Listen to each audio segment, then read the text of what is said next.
Welcome to your in-depth monthly astrology overview and zodiac forecast for April 2025. I'm astrologer Patrick Arundell. Thank you so much for joining me. I'm going to share some standout details to begin with for you to look out with. Then on screen, the event chart right at the start of the month. That provides a backdrop for the whole of the month. But then I'll go through each of the key influences frame by frame to give you a really clear picture of what we can all collectively expect from this month. Then please stay with me. I'll go through each of the 12 zodiac signs from Aries through to Pisces to give you a flavour of what's in store for each. If you're new to my channel, thank you so much for joining us. This is very much a community. Please share any thoughts you have. If you're a returning visitor, all your views and interactions are truly appreciated. If you'd like to work with me one-to-one, please check out my testimonials below. You can also have an astrology video reading from me, but please also be aware of my unique special offer. If you order your Life Roadmap report, it's the most important document you will ever read because it's totally unique to you. But also, together with my 12-month transits, my package at 30% off gives you the opportunity to understand the patterns that have played out in your life so far, but then also time your moves over the next year to take advantage of opportunities, but also to see off any challenges. Please see the link below for more. So this month begins with the potency of last month's solar eclipse, the last in a series in Aries, cascading its energy, not just through April, but over the following 6 months. But what makes it incredibly fascinating is that Neptune, the planet of dreams, of idealism, has moved into the sign of Aries too. And it's going to be linking with Pluto, the planet which can be very much to do with revolutions, and they're going to be associating for the whole of this month for the first time in the sign of Aries for Neptune and Pluto for Aquarius for many, many years. That's because Neptune takes around about 164 years to go through its complete cycle.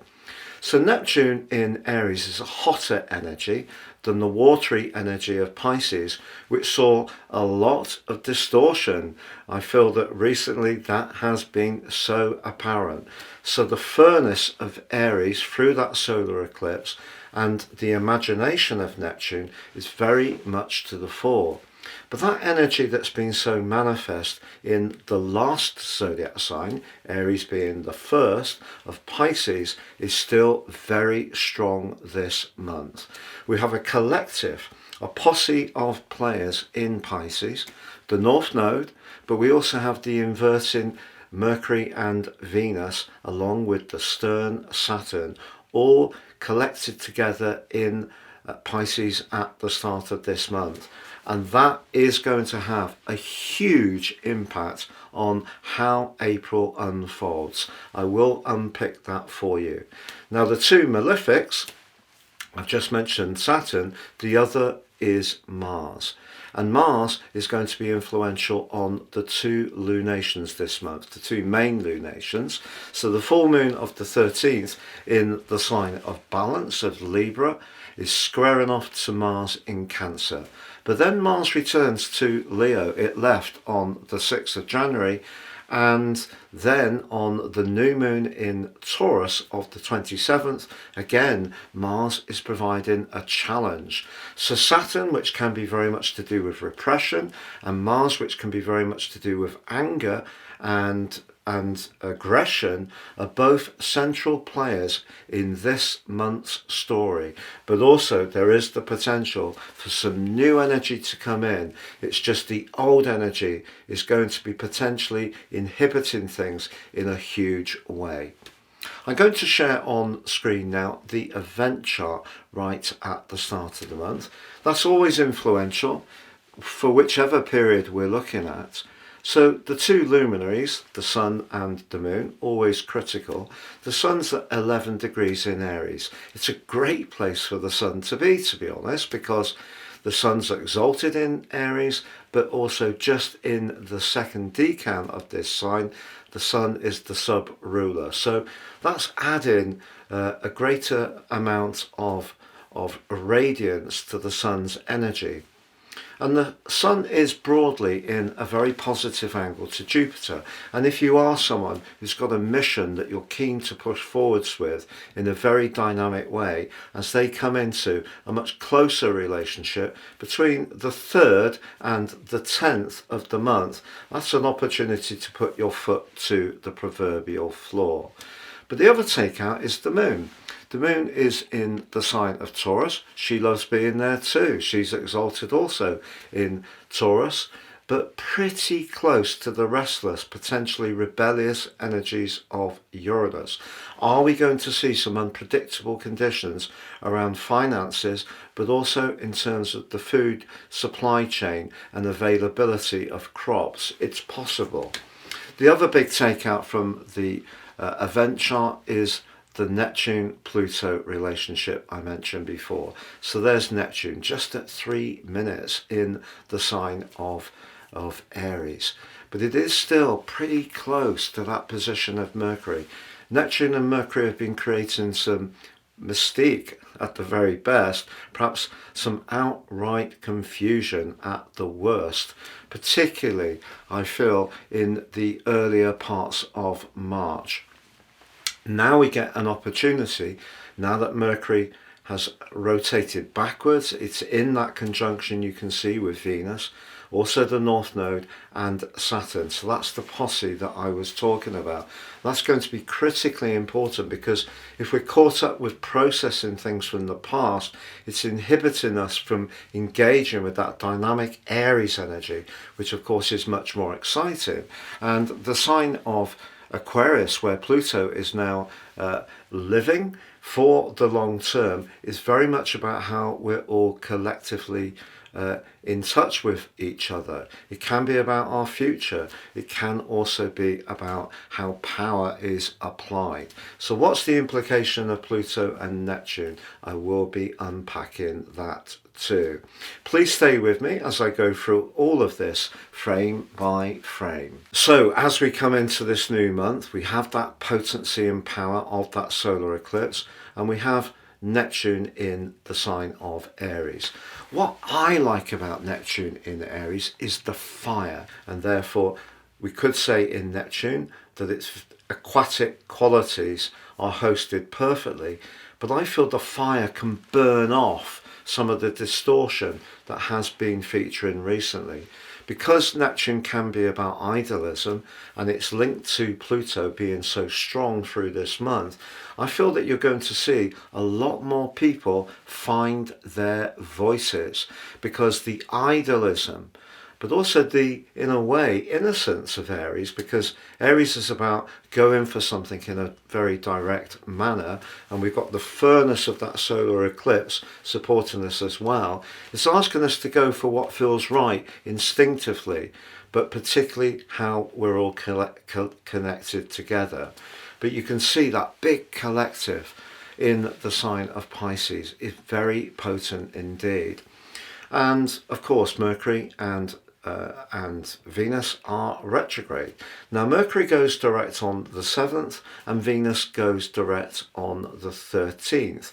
That's nice to know, but just be aware that Mercury won't emerge from its post-retrograde shadow until the 27th of this month, and Venus won't emerge from hers until the 5th of May.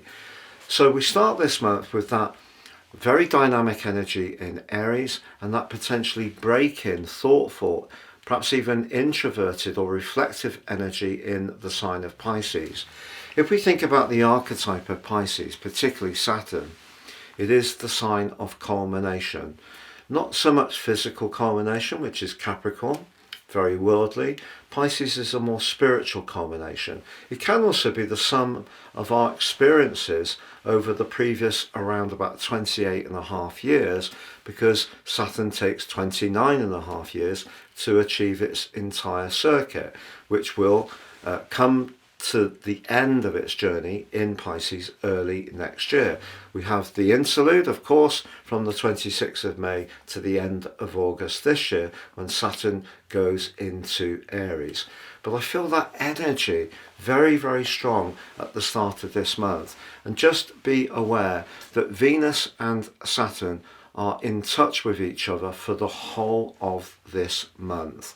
So despite the fact that Venus will go direct, just be aware that there is a conjunction on the 7th and the 25th between Venus and Saturn.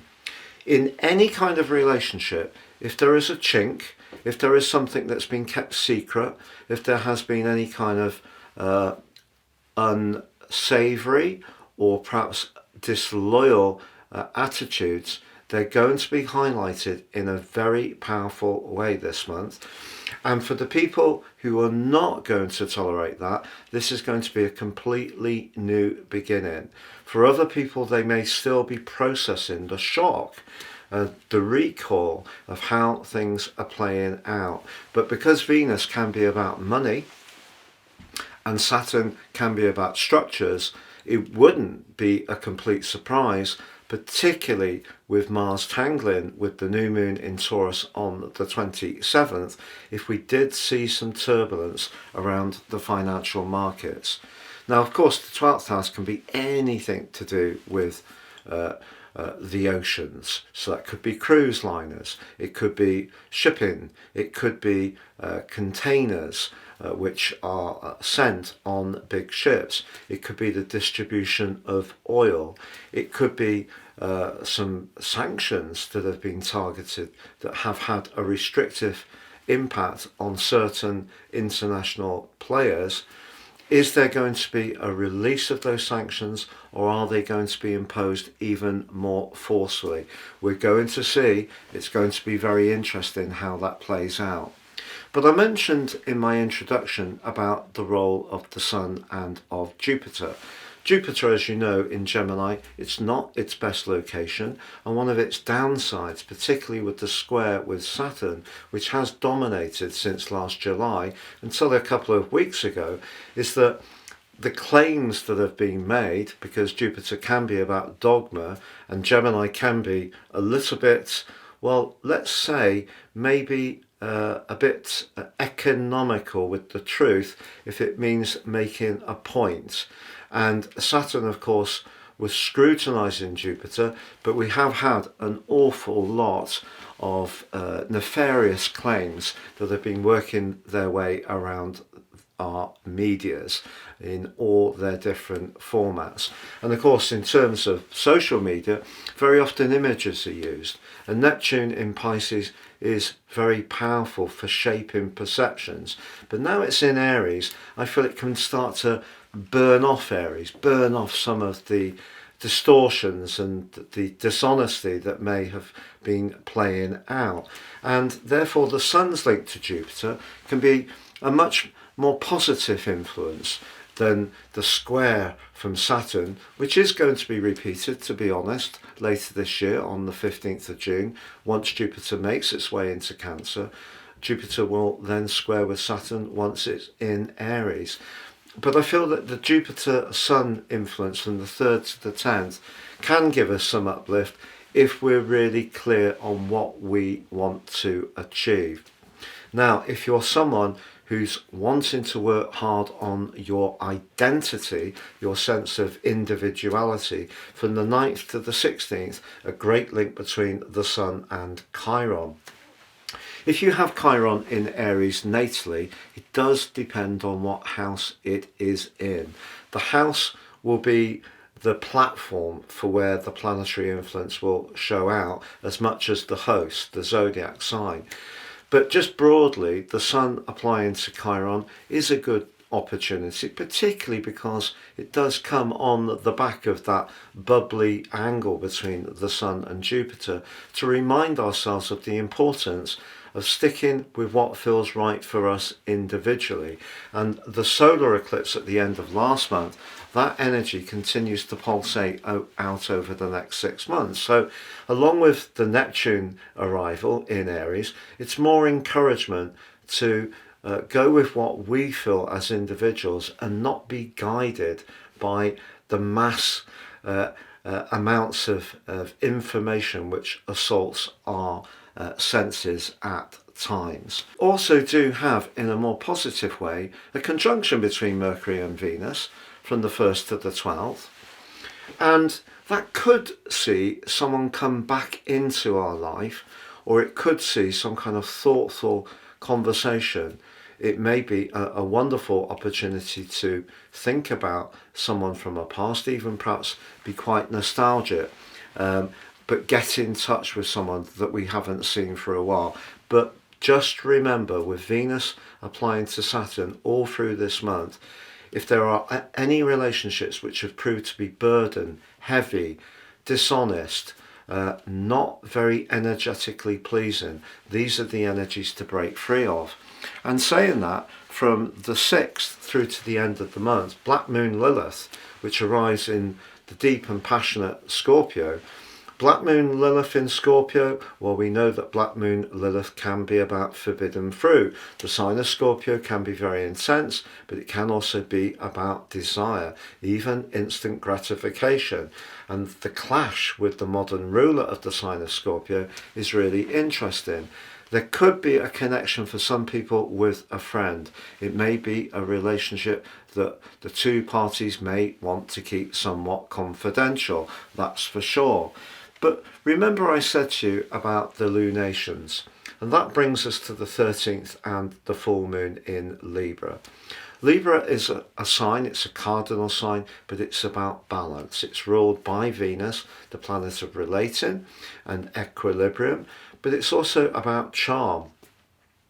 And it's just reminding us that even though the solar eclipse, the conjunction between the Sun and Chiron and Neptune in Aries are all urging us to be in the moment, this just suggests that we still stay mindful of how other people may see things.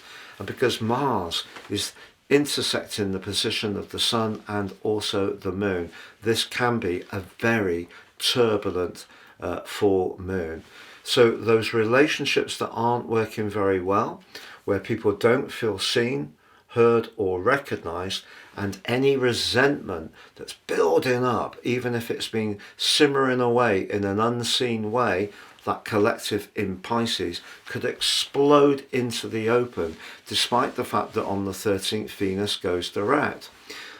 However, on the 18th, Mars punches its way back into the sign of Leo. And I feel that this is a good thing. Mars in Cancer has been very complex. It went there, first of all, on the 4th of September. Of course, it did start to invert on the 6th of November, but it was in the sign of Leo from the 6th of December through to the 6th of January.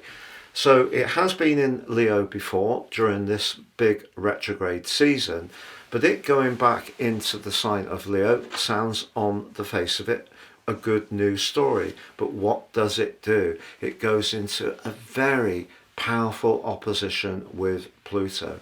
If there is anything going on where our desire to feel that we're part of something where we're all protected and connected is challenged by someone doing something that is basically investing in their individual need or ego, that could cause quite a ruckus. But on the 19th, the Sun makes its way into the sign of Taurus, joining up with Uranus, which has been there full time since March 2019. The Sun in Taurus gives us an opportunity to take a breath after all this drama, to try to make sense of what the foundations can be in our situations.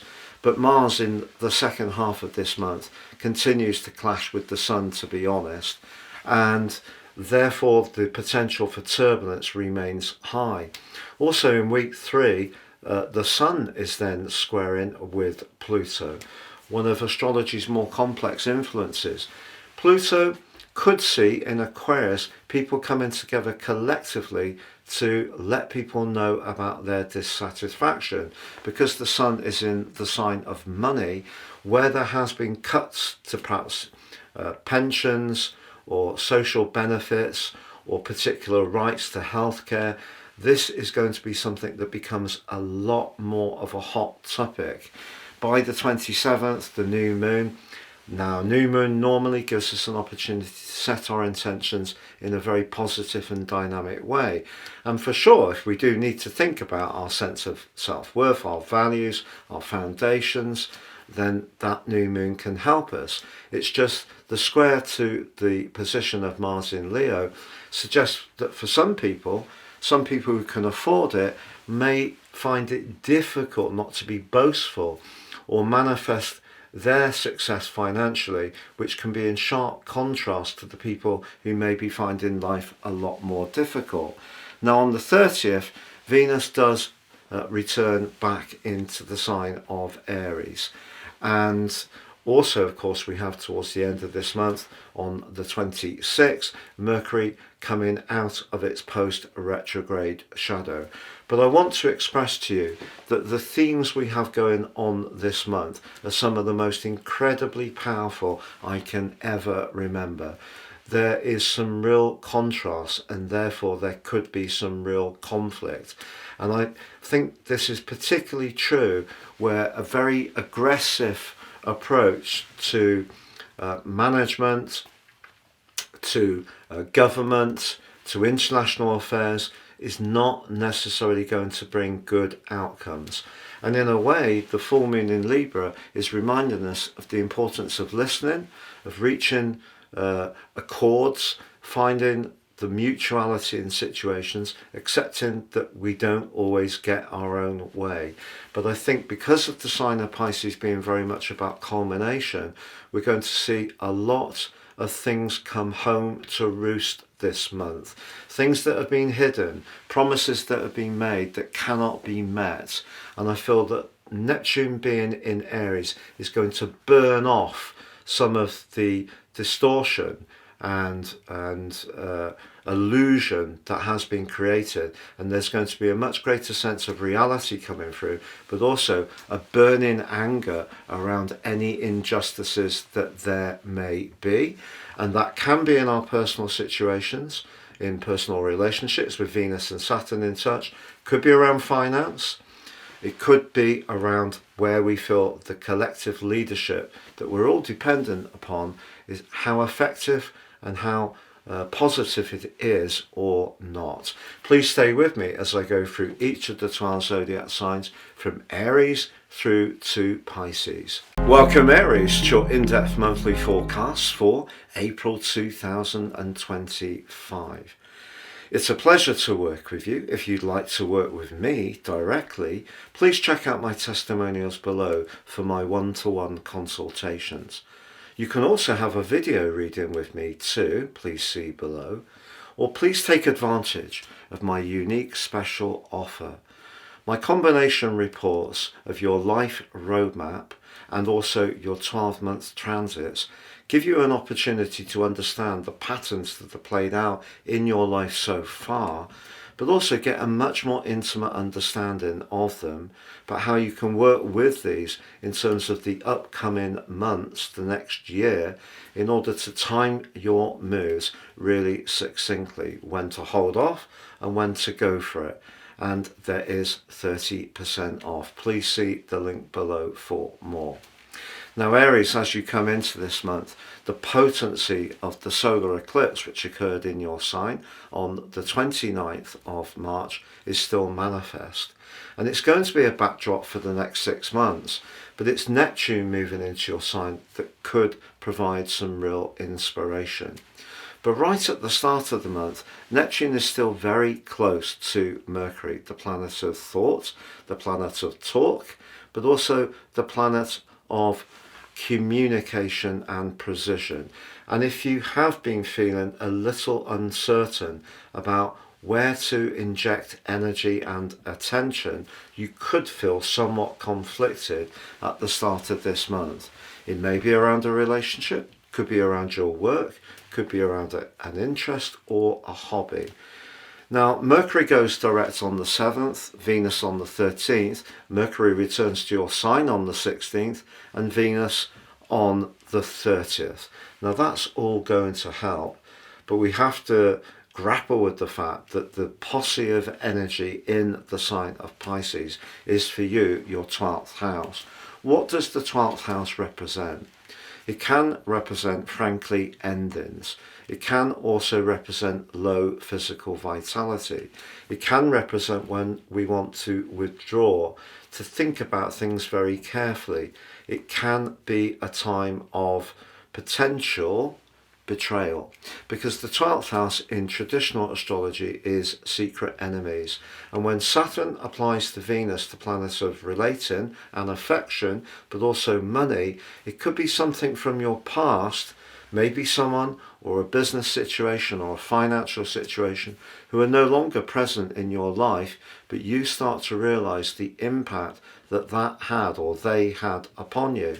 But equally, it could be that you feel the need, with the help of that solar eclipse and Neptune burning off the vapor of Neptune, bringing a hotter, gaseous approach, inspiring you in some ways, and it's linked to Pluto, to go for a future that really works for you, could see you being the one that wants to separate yourself from something that just is no longer serving your greater good.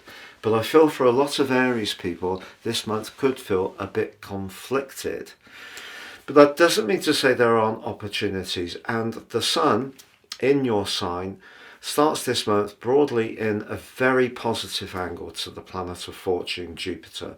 In fact, through the first 10 days of the month, they're in touch. And if you are feeling much more settled, and you can use the Pisces energy just to be in touch with your instincts, your actions can be very direct, bold, and dynamic with the help of the Sun and its link to Jupiter. But that brings us to the full moon of the 13th. And it's a full moon which is squared off by your ruler, which since the 6th of January has been in a retrograde through to the 24th of February in the feeling sign of Cancer. But that may have seen your emotions be very sensitive, and at times you may have found yourself somewhat triggered by events that in the past you may have turned the other cheek to. So this is a full moon which is not easy. Full moons are when the Sun and the Moon are in competition. They're not integrated. So having Mars there as an agent provocateur is not easy. So in any relationship, if it feels that someone's not being very sensitive or attentive to you, it could be something that's very triggering. But then you may receive a triggered response from someone else. And yet the 9th to the 16th of this month, Aries, sees the Sun in your sign applying to Chiron. Chiron in Aries is very much to do with identity. It can also make people who've got it innately brilliant life coaches. The person who has the enthusiasm and passion to inspire other people to make the best of themselves. But it can also be a position where we can feel a little empty at times. Now that solar eclipse and the arrival of Neptune and the presence of the Sun are asking you to value what makes you unique, to focus on your talents and abilities and flair. But it's just that energy in Pisces, which is so potent this month, could be deflecting you. So if you do have any kind of low confidence or self-belief, or perhaps some kind of difficulty that you need to work through that is quite complex, it may stop you being quite in the present as much as you could. So the Sun combination with Chiron is very interesting. It's certainly a window of opportunity. But on the 13th, Venus going direct in a sign that it does like being in, it's exalted in Pisces, is a good news story, but not as good as Mars, your ruler, firing its way into Leo on the 18th. Hasn't been there since the 6th of January, but even then, from the 6th of December it was in retrograde.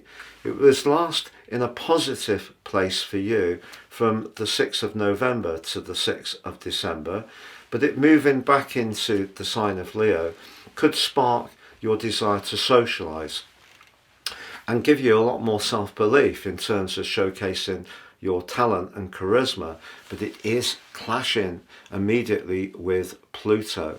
So it's important to understand that although Mars links back to Neptune in your sign very well, suggesting your instincts can guide your moves, particularly romantically, if you're wanting to break free of a relationship which is not working, or break free of someone around you who tends to be very draining energetically from you, don't expect them to just make way easily. There could be some politics, but your desire to go for what you want can be absolutely incredible around about the 18th of this month. But that brings us to the 19th. The Sun makes its way into Taurus. If you have been working away at an exciting new plan or energizing something that's an ongoing strand that means a lot to you, what you can start to see with the Sun in the sign of Taurus is the foundations of that start to build up. It's just that it too is challenged by Mars. So Mars continues to be quite the potent influence, even if it moves into a better location for you. But the angle between Mars in Leo and the Sun in Taurus could make you much more impulsive in terms of your love decisions, but also in terms of your spending decisions. And even if you're someone who's trying to be a bit canny about your resources, that's a very speculative, risk, open to risk aspect, the Sun squaring with Mars across the 2nd and 5th house with Mars in Leo. So just be conscious of that. But it is true that you have an opportunity to, by week 3 with the Sun squaring off to Pluto, you have an opportunity to think, how do you use your resources in a way which is good for your long-term future? So don't be too rash in terms of any decisions that you might make, because some people would say that you are someone who can be very impulsive. You know, if something really speaks to you, you have the confidence to go for it in the blink of an eye. Well, actually, I think that's one of the greatest qualities that you possess. And talking of more sexual attraction, just be aware from the 6th to the 30th, the square between Black Moon, Lilith and Pluto suggests that if there's someone you're finding rather irresistible in your friendship circle, that could have implications for that friendship or the view of other people if they find out. So there is a lusty vibe to the second half of this month. So if you are working your way from a relationship which has become heavy weather, a little bit limiting, perhaps hasn't been particularly happy, there could be a situation where you may find yourself tempted to connect to someone in quite a quick and exciting way, but just be conscious that there could be some implications, some consequences from that. But the 27th sees a new moon in Taurus. New moons give us a chance to set our intentions. Yours could be to bring some extra money into your world, or extra self-worth, or perhaps in some ways improve the foundations and the stability of your life. But that too squares up with Mars. So Mars is powerful all through this month, but Saturn is powerful too. They're the two malefics, Saturn the greater, Mars the lesser. And the Saturnian influence is very much about things coming to a close, or the more psychological part of life, and the Mars influence initially is emotional, and then it's much more to do with that part of you that does like to be much more gung-ho. Now, as the month draws to a close, with Mercury moving back into your sign on the 16th and Venus on the 30th, that is helping to bring you back into the moment. But it's Mercury coming out of its shadow on the 26th, which I feel that you're going to become much more conscious of. That will be a very helpful influence. So, what a month. Such a powerful month, Aries. You could, it depends on your unique situations, use your instincts, your intuition to guide your moves incredibly well. But there could also be some complications to do with people who may not have your best interests at heart. It's not the best of months to be too open to people you don't know very well, or who you don't trust, or people who you know to be a little bit loose with keeping people's confidences. You know, there are people that we can rub along with at a certain level who have just got quite a knack of squirreling little tidbits of information from us. Be much more guarded around those kind of folks this month. You can be decisive about your individual hopes, but you have to stay in touch with your deep feelings and perhaps work through some blockages or inhibitions that may initially try to hold you back. Welcome, Taurus, forecast for April 2025. It's a pleasure to work with you. If you'd like to work with me directly, please check out my testimonials below for my one-to-one consultations. You can also have a video reading with me too, please see below, or please take advantage of my unique special offer.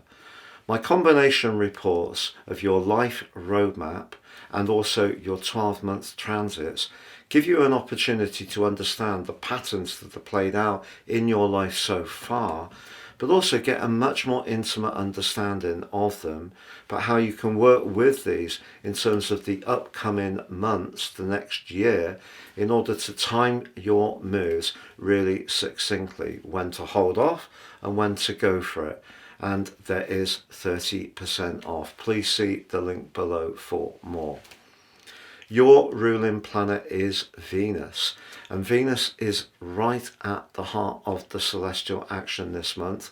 It begins the month in a beautiful conjunction with Mercury, but they're both in a retrograde. It wouldn't be a complete surprise if you reconnected to someone from your past. Could be a friend.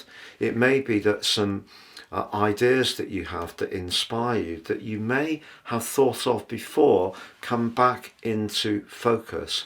But the steely energy of Saturn is going to ask some important questions this month, particularly on the 7th and the 25th.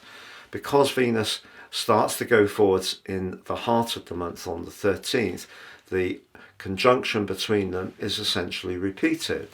Now, Saturn and Venus together can have an impact on finance, but the 11th house for you is very much to do with your highest hopes, but it can be to do with your network. You're going to make some very important contacts this month, and it could be with someone who can be of great assistance to you. It may be someone who's very experienced, has huge knowledge and wisdom, and that can be something you can gain from. But unfortunately, it could be the case that someone that you would like to connect and collaborate with could turn out to be, I am afraid, a disappointment. And part of the reason for that is not just the conjunction between Venus and Saturn and the fact that Mercury and Venus are in retrograde. It is because of the energy in the sign of Aries, which for you is house 12. And part of that energy is the solar eclipse of the end of last month, the 29th, which provides a backdrop for the next half year.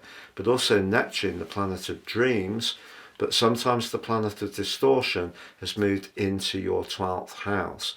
So you may find yourself wanting to think the best of certain people, wanting to be inspired, but actually slowly but surely starting to develop, I'm afraid, some concerns. Now, it's not without some merit, the start of this month, because the Sun, even if it is in your 12th house, links brilliantly to Jupiter in your second of everyday money. Something you've been working on behind the scenes, or repurposing past experiences and knowledge in a new, fresh way, could bring you some financial fortune, particularly from the 3rd to the 10th. But I feel that you're going to be much more sensitive this month. Even when the Sun moves into your sign on the 19th, it's going to clash with Pluto. And also we have a full moon on the 13th, which is in the sign of Libra, like Taurus, which is ruled by Venus. So ironically, on the same day, Venus ends the retrograde. What's the implication of that for you? Well, unfortunately, because Mars is in a T-square, but the position of the Sun and also the position of the Moon, if you find out that someone hasn't been very genuine, you might find that your response over the next couple of weeks is quite triggered. You're someone who can be pretty placid, you appreciate stability, you can be very steadfast, but if you're really provoked, you can be much more direct. And if you feel a sense of injustice, it may come out at the heart of this month. Also, because Chiron continues in your 12th house and is joined by the Sun from the 9th to the 16th, if you're being very supportive to someone, people with Chiron in the 12th house have an innate ability to be very perceptive about people's psychological issues. If you're tuning into someone and supporting them and then finding out it's a bit of a one-way street, that is something that can also be an issue. Unfortunately, that full moon, I think, can be about your professional situation. And if there is someone who tends to be, on the face of it, very pleasant, but isn't necessarily the most obviously supportive person when other people are around, then read the room. It may be that they are schemers. So watch out for that kind of scheming behavior, because the collective of energy in Pisces could see you wanting to believe the best in people, and that could include a love relationship too. And from the 6th, Black Moon Lilith moving into your opposite sign but clashing with Pluto, it's possible that if there is some kind of power dynamic around someone that you're attracted to, however much you want it to work, you may have to recognize that not every person that we're attracted to, and however much they make our pulse race, is necessarily the right person for us. But Mars moves from your sector of everyday thoughts to your sector of home and emotion on the 18th. Hasn't been there from the 6th of January. If there have been some delays around some home changes, you're going to find the spark to crack on with them. It's just that with the Sun moving into your sign on the 19th, a great opportunity to feel much more dynamic, to feel much more energized, to move into the moment. But that Sun position clashes with Mars. And if you do feel that someone's been unfair, I feel you will be even blunter in pointing it out that that's just not acceptable to you. In fact, in the second half of this month, it's not just Mars that's squaring with the Sun, it's also the Sun in your sign squaring with Pluto. And that could see, therefore, some tensions at work. Pluto's asking you, particularly in its relationship with Neptune right through this month, to get in touch with your instincts when it comes to career and professional hopes. If you're not really enjoying a job, even if it's very well paid, even if you like the people there, and in some ways or another you feel that your ability to take on more responsibility or be much more of a leader within that setting, if that's being blocked off by someone, that issue can become much clearer through week 3. Fortunately, on the 26th, the 16th, Mercury moves back into Aries, which the 12th house can be delicate for Mercury, but I feel it does just get it away from Saturn. But it will be on the 26th that it emerges from its post-retrograde shadow. But that brings us to the new moon in your sign on the 27th. On the face of it, a real chance to think dynamically and enthusiastically about what you want to achieve over the following month. But don't rush it because the square to Mars. So essentially you've got a T-square between Mars, Pluto and the Sun in the latter part of this month, which is quite complex. So impatience is not necessarily the way to make progress. And on the 30th, Venus moves back into your 12th house again. So I think the quality of relationships, the sincerity of people that you're connecting to socially, friendship-wise, romantically or business-wise is a really important thing. And perhaps in a way Saturn can be a good thing in scrutinizing Venus's generosity of spirit in Pisces to just caution you not to be too open. And unfortunately, there are some quite turbulent energies going on. So the main thing this month is to try not to be triggered. If something seems unfair, unkind, or unwelcome, the easy thing would be to become instantly frustrated by that. Try to keep your cool. That's going to be the best way forwards this month, because that collective in Pisces can actually be very positive as long as you can take the emotion out of some of the things you want to achieve for your longer term future. Have a great month, Taurus, but please do check out my new website at www.patrickarundell.com. It's got loads of brilliant goodies and new information for you to enjoy. Welcome, Gemini, to your in-depth monthly forecast for April 2025. It's a complex month. It's a month with lots of different competing energies. It's a pleasure to work with you. If you'd like to work with me directly, please check out my testimonials below for my one-to-one consultations. You can also have a video reading with me too, please see below, or please take advantage of my unique special offer. My combination reports of your life roadmap and also your 12-month transits give you an opportunity to understand the patterns that are played out in your life so far, but also get a much more intimate understanding of them, but how you can work with these in terms of the upcoming months, the next year, in order to time your moves really succinctly, when to hold off and when to go for it. And there is 30% off. Please see the link below for more. We need to be mindful in your case of the role of your ruler Mercury. Mercury starts this month in retrograde. Retrogrades can cause complications, as you know, frustrations, crossed wires, but as the month begins, Mercury actually is in a very constructive link to Venus, the planet of relating, but that too is in retrograde. But they're both located in the sector of ambition for you. So anything to do with your connection to the world at large, any influential people you meet, any meetings you have, any presentations or interviews you may have to go through.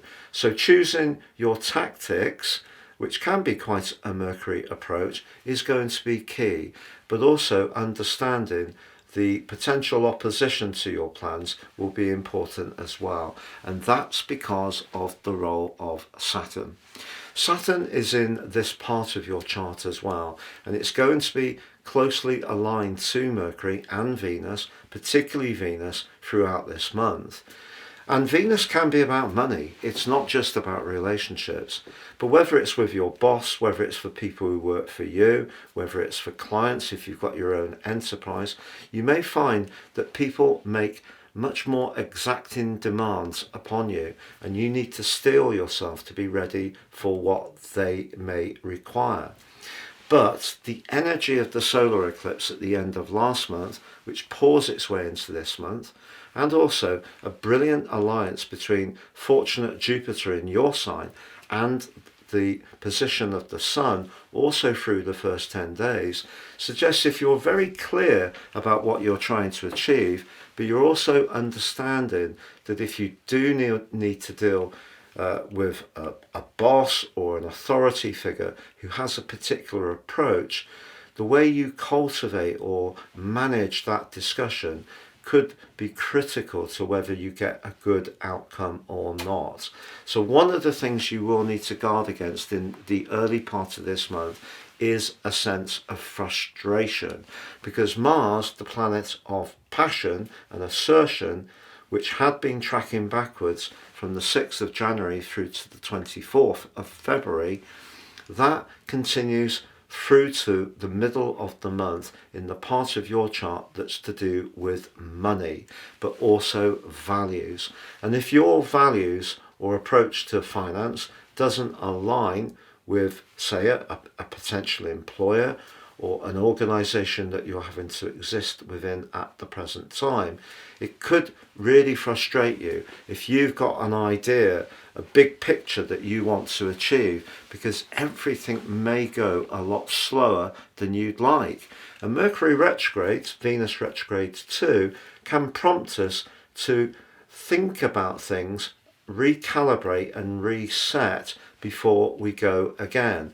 And if you're unprepared to do that, you could encounter quite a lot of resistance. So don't necessarily believe that you can't achieve your goals and ambitions, but you may have to be particularly tactical, but also manage any frustration that could come up. The ace in the pack, to be honest, is that Neptune, the planet of inspiration, forges a superb link to Pluto throughout this month. And Neptune's asking you now to be as factual as possible, even if you feel really inspired and passionate about certain ways of approaching things. If there are gaps in your knowledge or the information you're sharing, you could find that people scrutinize those things in a much more intense way. That said, Mercury goes direct on the 7th, which certainly helps. But you also have, throughout this month, a opportunity with Venus combining with Saturn to bring in the support or experience or knowledge of someone who actually has got a real understanding of whatever it is you're trying to make progress around. That could be someone in your family or a friend, if you're open to their advice. If you want to do things on your own terms, just be aware that some of the encounters that you experience may be a little stifling. So if you're someone who has an ability to think outside the box, that may be more difficult. So things could go slower, they may not go exactly to plan, you may have to be flexible, and if it's involving money or values, there could be a clash. And if you work in an organisation where you're just not enjoying it anymore, it's possible that you may decide that you want to change job. However, by the 13th, we do have a full moon, but it's a full moon that's in your sister air sign of Libra, which for you is very much to do with showcasing your individual talent. It can also be about being quite joyful and playful. On the other side of the heavens is the sun in Aries, but that is very close to Chiron. If you feel that certain friendships and associations are not quite working for you, the area that could really see the tension creep in is where people do have very different values to you. But then someone may feel that you're trying to impose your worldview on them. But some real tensions could come up about money around the heart of this month. That said, Venus does go direct on the 13th, and Mars moves on the 18th in what seems initially a very comfortable position for you. It moves back into your third house. It was last there on the 6th of January. The third house and the host of Leo is very prideful, very confident. The third house is about ideas and mirrors the energy of your sign. It's just that Mars is immediately in an opposition with the power broker of the zodiac of Pluto, and this can make you very willful about expressing your philosophies. It's just that the sun moves the next day into a very psychological part of your chart. If you push too hard, you may be surprised by the amount of pushing back that comes your way in the second half of this month, because Mars, although for you in the third house sounds good, don't try too hard. If you've got a motivation or a passion about things that are important to you, that doesn't mean to say you shouldn't continue to work with them, but just be aware the sun moving into your 12th house could bring up some opposition which up until now may not have been manifested in a particularly upfront or verbal way. So the sector of hidden enemies in traditional astrology is where the sun moves into. And because in week 3 the sun squares to Pluto, squares back to Mars, so that's a very, very tense set of influences, and it feeds into the new moon of the 27th. So although Mercury, your ruler, goes or emerges from its post-retrograde shadow on the 26th, I don't think it's going to be a panacea. So the second half of this month could be quite rocky, and you may find that other people will be just as passionate as you in articulating how they see something. It just depends on your unique situation. If you can deal with the frustration and perhaps the more pedestrian responses as you see it that you get from others early in the month, perhaps even later too, with Venus and Saturn in contact, and don't get too exasperated, you can keep the lines of communication open, and remember, that's where you're at your best. And you have a unique ability to pivot into different people's viewpoints and understand things in lots of different vivacious ways. But having the Sun in the 12th house is a very psychological area, and you may feel that if there is some conversation going on and people are not agreeing with you, it could be quite wounding to you. So you need to be protective in the second half of this month, because there is part of you with Mars in the third house opposite Pluto that won't want to take a backward step if it's a point of principle that you're discussing. One of the other things that could happen with that aspect, however, is it could push you to do something that's much more to do with moving around. So if you have wanted to get away from it all, go on a holiday or a break or a vacation, that could be a real push to take a positive action to get something booked. So as the month draws to a close, Venus returns back into the sign of Aries. So that's a really good change. It's not going to come out of shadow until the 5th of May, to be honest. But I feel that even if there have been tensions or are tensions around your professional hopes, goals and ambitions, try to keep in mind the things you have in common with people, not focusing on the things that you see as making you different. So essentially, the part of you that is very ambitious is very much to the fore this month. It's just the pace may not be going at quite the speed that you would like. Then later in the month you can become even more trenchant in expressing your viewpoints, just at a time when you could actually feel psychologically much more sensitive and not quite so in your power. So if there is any discussions or conflicts or disagreements towards the end of this month, do choose your battles. Don't try to win every single disagreement, especially with the internet. And obviously we can encounter people with very different viewpoints from ourselves. I think it's important this month to understand the things that are worth preserving, the things that are worth being patient with, and the things that are worth defending. But focus your energy on what's really important for you. Please do check out my new website at www.patrickarundell.com. There are so many amazing new additions to this. Welcome Cancer to your in-depth monthly forecast for April 2025. It's a pleasure to work with you. If you'd like to work with me directly, please check out my testimonials below for my one-to-one consultations. You can also have a video reading with me too, please see below, or please take advantage of my unique special offer.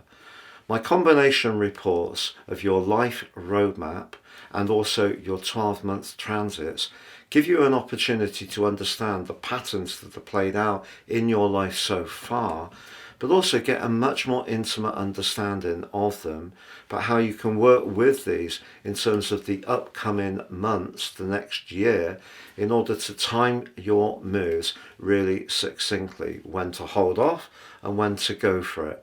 And there is 30% off. Please see the link below for more. Your sign is ruled by the moon, so we always need to be mindful of the lunations. So we have a big one on the 13th, but we also have, following on from that full moon, which is in the gracious sign of Libra, a powerful new moon on the 27th, and that occurs in your sector of hopes friendships and connections to others. But the story of this month, Cancer, begins with the potential to reach towards your ambitions. Because as the month begins, we're surfing the energy of that exquisite solar eclipse in the sign of Aries, which brought the celestial curtain down on last month. But of course, concurrent to that, Neptune, the planet of dreams and idealism, moved into the fire sign of Aries too. And that fire sign energy for you represents where you connect to the wider world. It's a cardinal energy, just like yours, so very much about being a leader and also showing your authority. But the 10th house is essentially where we raise our profile. Now, if you're someone who's very keen to make progress professionally, the next 6 months could be very exciting with the support of that solar eclipse. But right at the start of this month, the dialogue around how we interact with one another is going to be affected strongly by the watery energy of Pisces, which shouldn't be a challenge for you, being a water sign. It's just that Mercury is in the mix, and Mercury isn't very comfortable in the sign of Pisces, and it's also in a retrograde. But it's in a retrograde with Venus in a conjunction through the first 10 days. But for you, the sign of Pisces is very much about where you widen your perspective. It can be about travel, higher education, but it can also be about contracts. And the critical thing is that Venus, which is in the alliance with Mercury, is also in retrograde. So retrogrades can be a time when we encounter glitches, problems, cross wires, delays, frustrations, but they can also be where we change our mind and we are totally at peace with the process. But what is going to be critical is not just the fact that they're in retrograde, it's just that Venus in particular is chaperoned by the steely, cold energies of Saturn through the spine of this month. And I would say that that's the most critical influence beyond the role of Mars in your sign, which is very important too. But Saturn is very much about the manager of karma, but it's also about timing. And because Saturn applies to Venus, if you've got a point of principle that isn't working very well in a personal relationship, or perhaps you feel confined in your physical circumstances, Saturn can be about structure, so where you live, always important to you because you're very attuned to environment, or if you're finding it difficult to feel, for example, where you work, which can also be to do with Saturn, that it's very open, if it feels quite confined, and there's a particular way of or culture within that organization that you feel is not really setting you free, that restraint can actually make you think very, very hard about this aforementioned ambitions that the energy of the solar eclipse and Neptune, and also Chiron, and the Sun is going to be applying to Chiron from the 9th through to the 16th. Chiron's asking you to perhaps heal something that's outstanding around your goals and ambitions. Well, if by healing something you're actually feeling thwarted and neutered in some way, it might not be the best situation for you. So ambition in itself is good. It's good to receive greater recognition. It's good to be lauded and celebrated, but it has to feel right and it has to fit your philosophies. And if you are in a situation where that is not the case, this could be a month of big changes for you, and perhaps even some big changes of mind. But as the month begins, Jupiter, the planet of hope, which has been pushing you since the end of May last year to get in touch with a more spiritual side of your dynamic, that actually forges a very strong link to the position of the Sun, also through the first 10 days. If you've got inner resources And Cancer people often have enormous inner resources. If you've got inner resources that you feel are not quite being fed into a situation as much as they can, or you want to do some market research or take soundings, or listen to your sixth sense about what to do about your professional situation, there is a joyous link between the two through that first 10 days. But also, with Venus and Mercury in a conjunction, but both in their retrogrades, any contractual matter could be something that you're rethinking as well, particularly if you feel trapped into something that doesn't work for you. But what you could think seriously about is higher education, a qualification, maybe a professional one, maybe something you want to pursue in terms of an interest. But anything to do with travel or your connections to overseas is definitely emphasized by the cluster, the posse of planets or players in the case of the North Node in the sign of Pisces this month. So for some Cancer people, I think you could be talking about jobs to do with travel, to do with actually physically moving around. You could be to do with teaching or lecturing or the media or publishing. All of these things are possible.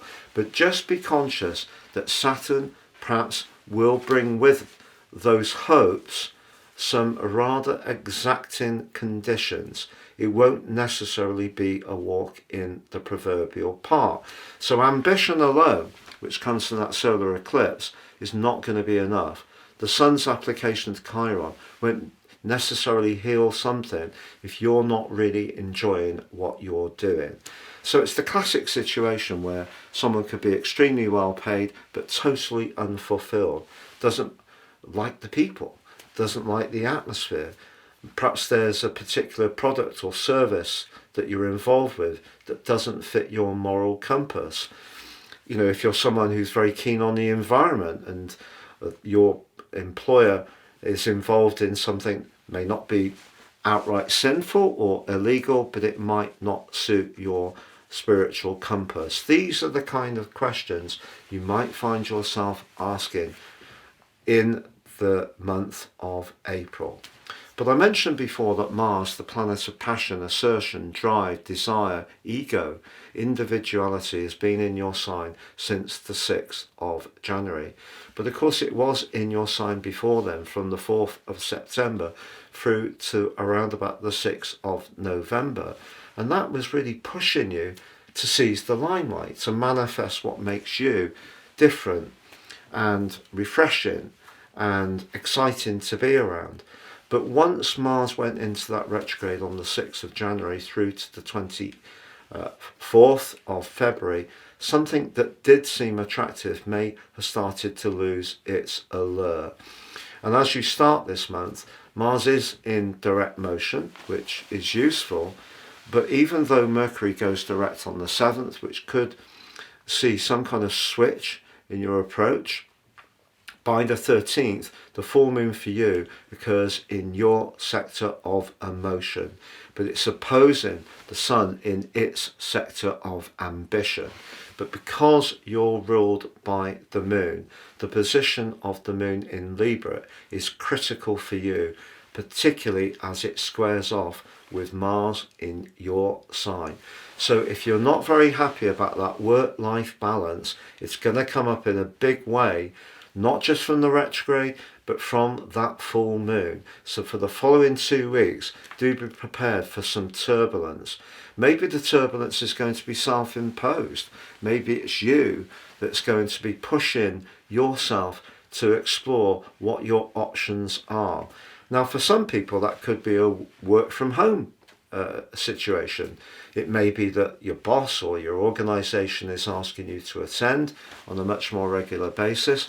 That gives you less flexibility, but you could be much more militant about saying what you want, perhaps than you've ever been in your life before. Cancer people have a reputation of not enjoying conflict, but Mars in your sign may have surprised you by how you have stood up for your rights in a much more assertive way. But if you're asserting your rights and in some ways getting what you wanted, but it no longer quite fits you because of what you've learned, this is a critical point of the whole year. Now on the 13th, Venus does go direct. So with Mercury and Venus direct in your 9th house, the truth, the higher truth of a situation can be revealed, and it may be something that gives you a sense of relief. I also want you to know that Black Moon Lilith, very much to do with desire, moves from the 6th into a part of your chart that's to do with liberating your unique persona. But it does clash with Pluto in the part of your chart to do with long-term finance. Now, you could find yourself attracted to someone in a very amorous way who's not necessarily good for you in another way. It is also possible that if your relationship lacks that intimate spark and mesmeric connection, you can yearn for that. But it's also possible that you want to release your soul purpose, Black Moon Lilith in the 5th house in Scorpio, whatever the implications may be financially. So that's a very important influence for the last 2/3 of this month. But Saturn will apply to Venus on the 7th and the 25th exactly. If you do find yourself having some important meetings or discussions, at those junctures it wouldn't be a surprise. But that brings us to the 18th. Because Mars moves out of your sign, but into your 2nd house. Now that can be about everyday money, but it can also be about life foundations, but your values. But it immediately clashes with Pluto. It also immediately clashes with Black Moon Lilith. Then on the 19th, the Sun moves into a much more idealistic part of your chart and joins in on that T-square, creating a grand fixed cross. With a grand fixed cross, the worst thing any of us can do is not flex.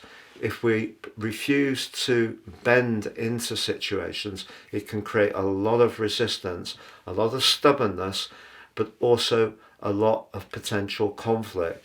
So be aware that even if you want to do something, you could meet opposition to your plan. But if there is a financial motive that you have at this point of the month, your desire to go for it can be very hard to resist.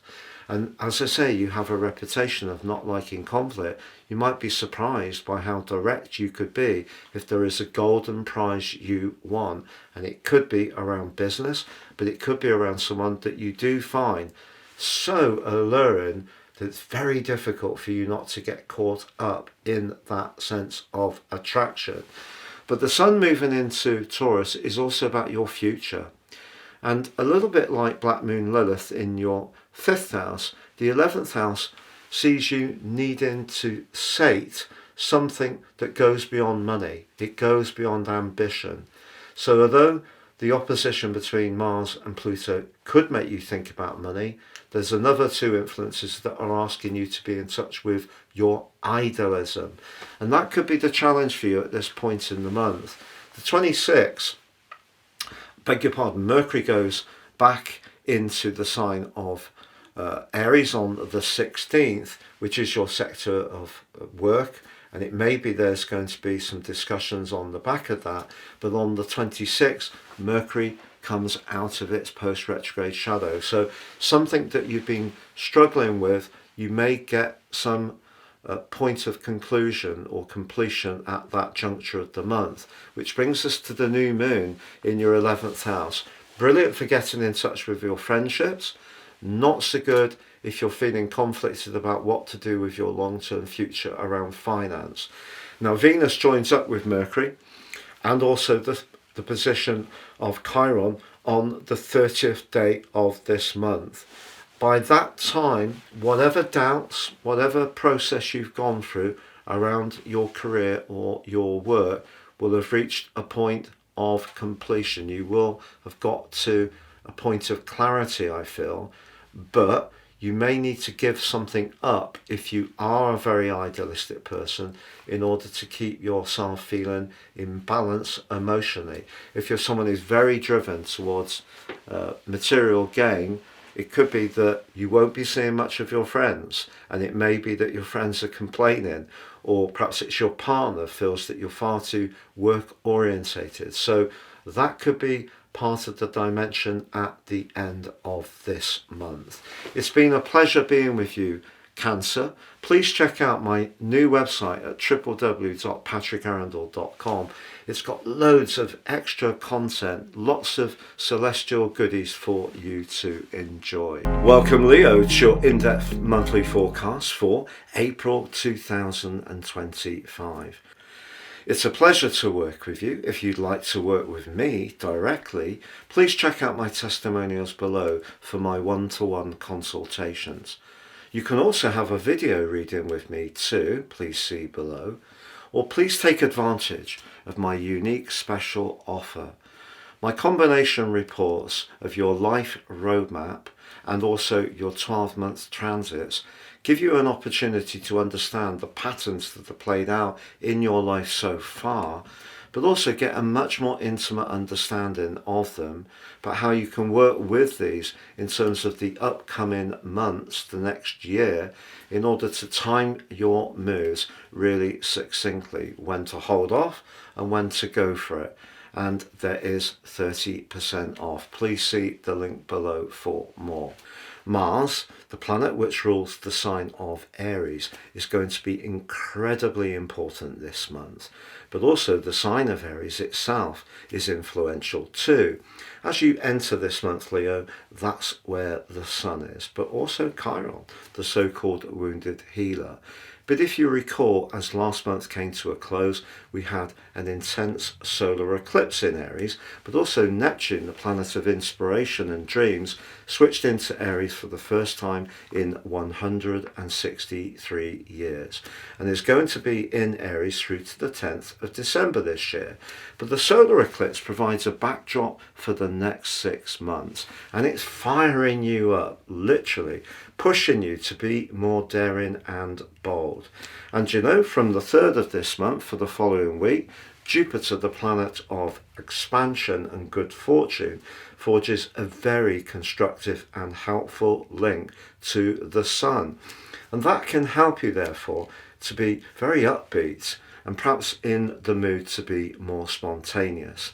That old saying of variety is the spice of life could be calling out to you. But there's another corresponding set of energies in the very intense 8th house of your chart, which is much more complex in a way because it's where we can go through deep transformations. But it also can be about intimacy. It can be about romantic relationships, but also shared finances or our investments and business interests. And that part of your chart is very active too this month. So we need to understand how the two areas are going to interact, because at the start of this month, Mercury, the planet of analysis, of thinking and communication, is in retrograde in that 8th house. But it's very close to Venus, the planet of love, attraction, and also money, in retrograde in your 8th house. So you could find yourself rethinking an important investment, how you manage your resources, or where you're deeply connected and invested romantically. And of course, like all retrogrades, it can be an opportunity to reset and rethink, but it also can be where snags occur or we encounter difficulties. But I want you to know that Venus is going to apply to the cool, stern Saturn on the 7th and the 25th. So if there's any situation, whether it's a financial relationship you have with a lender, a bank, a card issuer, a mortgage group that isn't quite working for you, you may want to look at that and perhaps make some big decisions about making a change. But also, Saturn can, of course, be limiting. And what it can do in the 8th house is cool down deep affection and where we're most tethered. So if there is a weakness in any alliance, it could show up this month, unfortunately. But the energy in Aries is encouraging you, and the Mars energy that's coming through too, to be very much in touch with your potential to embrace change. Because there's an interesting thing about Leos. You are ruled by the preeminent influence in our life force, the sun. And of course, you are very much known as being hugely charismatic. But Leos don't always find it easy to start off new adventures. And that's because you're a fixed sign. Once you get going, you can stick to the plan in a very, very patient and adhered way.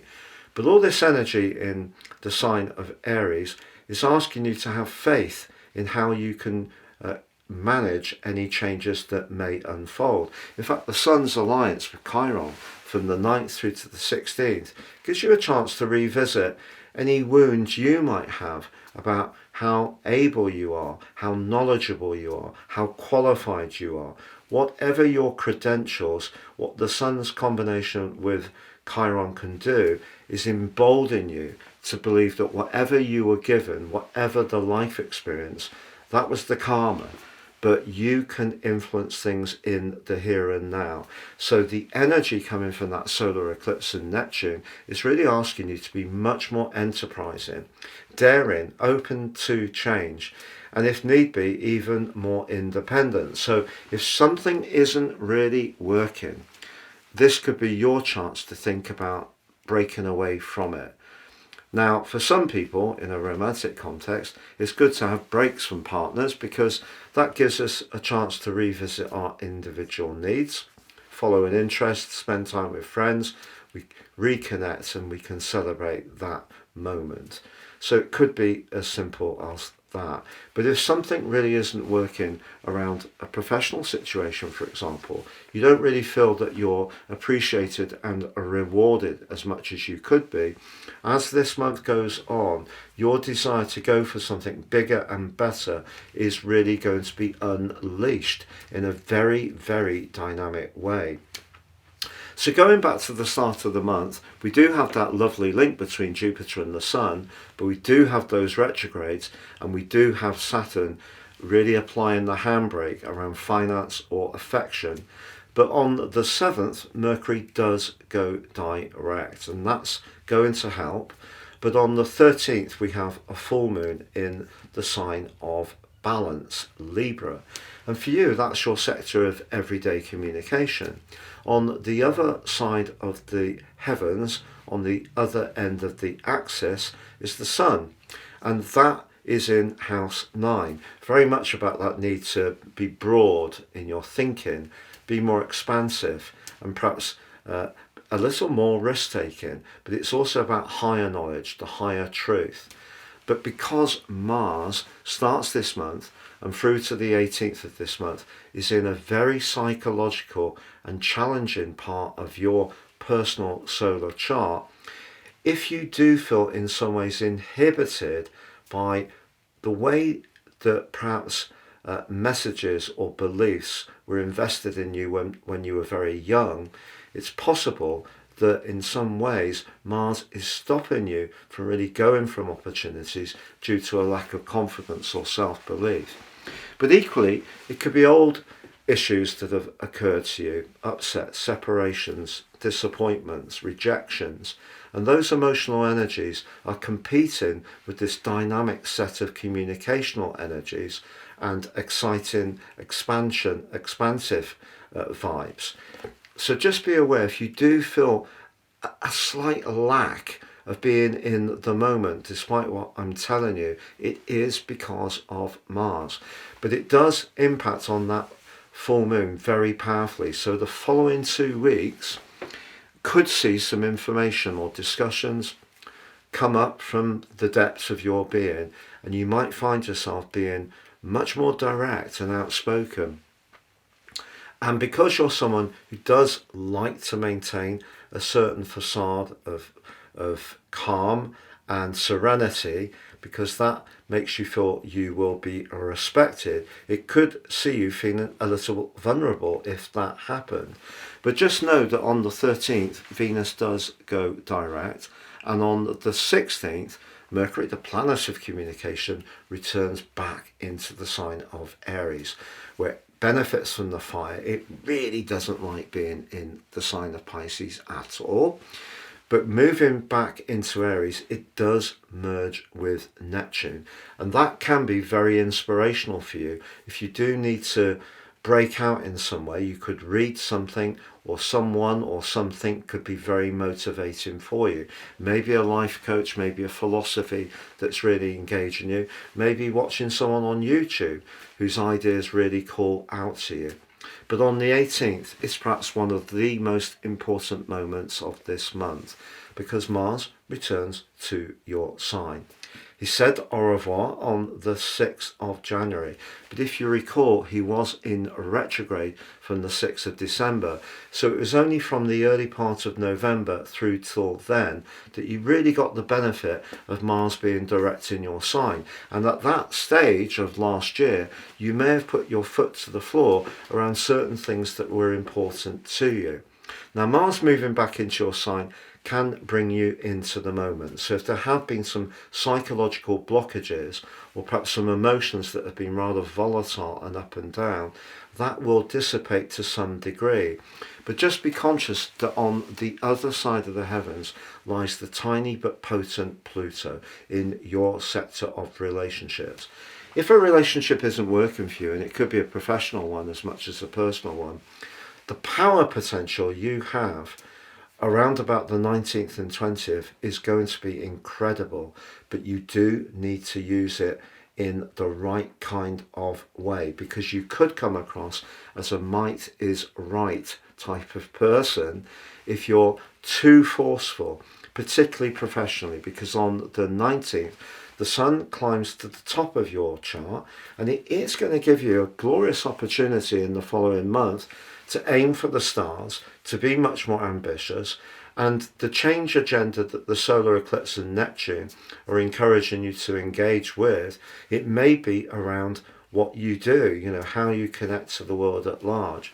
But because of the T-square between the Sun, Mars and Pluto, if you do try to force a situation, perhaps your impatience, perhaps because you feel someone has been unfair and it's really roused your ire, it's possible that by the time of the new moon on the 27th, and I should say Mercury emerges from its post-retrograde shadow on the 26th, you could have quite a few tools in your toolbox in order to drive your ambitions forwards, but you could self-sabotage if you expect instant results, or you're wanting people to conform to exactly what you want. And it's complex. That could be creatively, it could be in a relationship, it could be professionally.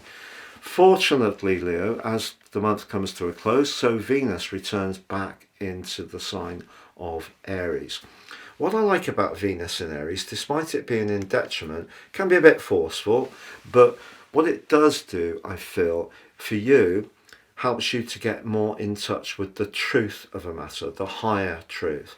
So whatever you're dealing with, whether it is around those shared finances, like long-term financial planning, a deep romantic or sexual relationship with Venus connecting with Saturn for much of the month, by the end of the month, the fact that Mercury and Venus have emerged from their retrogrades, Venus doesn't emerge from its shadow until the 5th of May, however, that's going to help you to feel, as this month closes, that you are much more clear about where you want to be, that much more dynamic about your moves.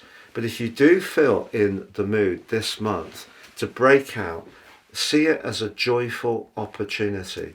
Of course, you may encounter resistance. It may not be a straight line. Life rarely is. But if you're really burnishing the energy of the sun, which is exalted in the sign of Aries, so it loves being there, and it starts this month in the second decan of the sign, so ruled by the sun, so you have it all to go for at the start of this month, but there may be those connections that do need thinking about, checking over, perhaps releasing, or perhaps getting just greater clarity. And then once you know where you are, you can decide on your strategy. But some kind of big energetic shift is coming for you over the next half year. Enjoy it. If you'd like to understand the exact timings of all these aspects this month, please see underneath this video and you can download a factoid. Please also visit me at my new website at www.patrickarundell.com. We've got loads of exciting new goodies to share with you. Take care and goodbye. Welcome Virgo to your in-depth monthly forecast for April 2025. It's a pleasure to work with you. If you'd like to work with me directly, please check out my testimonials below for my one-to-one consultations. You can also have a video reading with me too, please see below, or please take advantage of my unique special offer. My combination reports of your life roadmap and also your 12-month transits give you an opportunity to understand the patterns that are played out in your life so far, but also get a much more intimate understanding of them, but how you can work with these in terms of the upcoming months, the next year, in order to time your moves really succinctly, when to hold off and when to go for it. And there is 30% off. Please see the link below for more. There's a lot of action in your sector of relationships this month. It begins with your ruler Mercury in a retrograde along with Venus, and they're in a pretty close relationship through the first 10 days of the month. You could find yourself rediscussing something that didn't quite work out the first time around. Now that may be around someone you met, you liked, and then for whatever reason you didn't quite find the way to move forwards. Now if there is someone you're really drawn towards and you really enjoy being with them, this could be the month when that relationship becomes a much more permanent feature of your life. But unfortunately, Virgo, the converse can be true, and it's difficult for me to say which particular scenario will play out for you, because each Virgo will have their own life experience. But I don't want you to think with Venus in a conjunction exactly on the 7th and the 25th with the cool Saturn that relationship matters will automatically be challenging. But relationships are not just of a romantic kind. They can be with a line manager, it can be with a colleague, it can be with our parents, neighbours, friends. And there could be an encounter or a conversation this month which is a little bit on the cool side. Now, it may be you that's going to set out your boundary in a firmer way, or someone can do it back to you. But if everyone's very open and honest, it can be an opportunity to improve relationships. And that's why, with Mercury and Venus both in retrograde as the month begins, although it could slow down certain situations, it may mean there could be some misunderstandings, there is opportunity too, and I really wanted to reassure you about that. But of course, at the end of last month, we had a solar eclipse. And as we start this month, the sun is continuing in your 8th house, which is about where we're most deeply invested, emotionally, spiritually, psychologically, or financially, or even romantically. But the 8th house can also be where things come to a close which aren't working.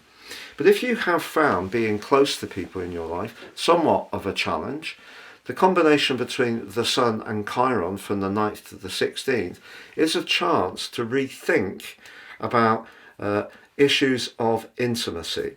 Also, Black Moon Lilith is going to be moving on the 6th into the part of your chart to do with your thinking and how you articulate your needs. But it is clashing with the powerful Pluto through to the end of the month, and maybe is, if keeping your life very systematic, organised, and also almost metronomic, that could in some ways be a little bit of a passion killer. So that's one to look out for too.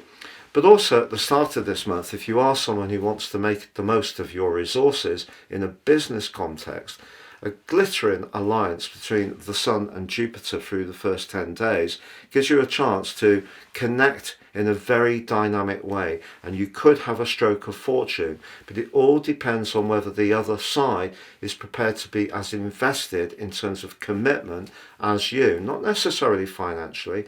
It's the commitment. But that energy in the 7th house suggests that there has to be clarity around all sorts of relationships. And don't budge on that. It's very important that by the time your ruler Mercury goes direct on the 7th and Venus on the 13th, that you do have that clarity. Now, ironically, on the 16th Mercury, followed by on the 30th, Venus move back into the sign of Aries. So if it is money that you're talking about, by the end of this month you could get greater clarity. But at the start of this month, we're being energized by a potent solar eclipse, which occurred on the 29th of March. And that provides a backdrop for the next 6 months. If you do want to be enterprising, entrepreneurial, and more go-getting around your long-term financial planning or property, that's a terrific eclipse to help you. And the energy of Jupiter supports you in the early part of April. But it's important to know that Neptune moved into that 8th house too. Neptune can distort, but it can inspire. So whoever you're connecting to, through whichever part of your life, it needs to feel right. And Neptune's very much to do with instinct, and so is the sign of Aries. So follow your gut feeling, it will guide you. Now, ironically, as much as Saturn does put a little bit of a number on Venus this month, he actually forges a terrific angle with Uranus. Now that's interesting. The two co-regents of the sign of Aquarius, where Pluto is asking and pushing you to think about the structures in your life, your daily routines in a fresh light, even your approach to health and nutrition and diet. But that combination of those two rulers of Aquarius suggests that if you're linking to someone who's progressive, but at least you know where you stand with them, whether it is romantically or business-wise, that can be a relationship that can thrive. So lots of very contrasting but fascinating themes at the start of this month, which brings us to the heart of the month, Virgo, because we have a full moon. But it's a full moon that is going to make you ask some questions, serious questions about finance. If you don't feel valued in a situation, you don't feel seen or heard or fairly recompensed, it's a full moon that could bring out a stroke of militancy in you, because Mars, the planet of desire but assertion, is in a very noble part of your chart for the first 2/3 of this month, or the first half of the month, in the sign of Cancer. And that helps you to have a good a compass around trying to work with people in a fair way. But if you feel that someone's not being very fair, for the 2 weeks from the 13th, despite Venus going direct in your 7th house, you could be more outspoken. But then on the 18th, Mars moves into your 12th house. And you know, for all the energies that are going on this month, I think this is the most important moment of April, because Mars will be in your 12th house through to the middle of June. So that's a long time. And over those next 8 weeks, if there is any old wounds or grievances or hurts that have been lying dormant deep within your psyche, they could come out into the open, and they could come out into the open very rapidly towards the end of this month. Why is that? Well, it's because the Sun moves into your sister Earth sign of Taurus on the 19th.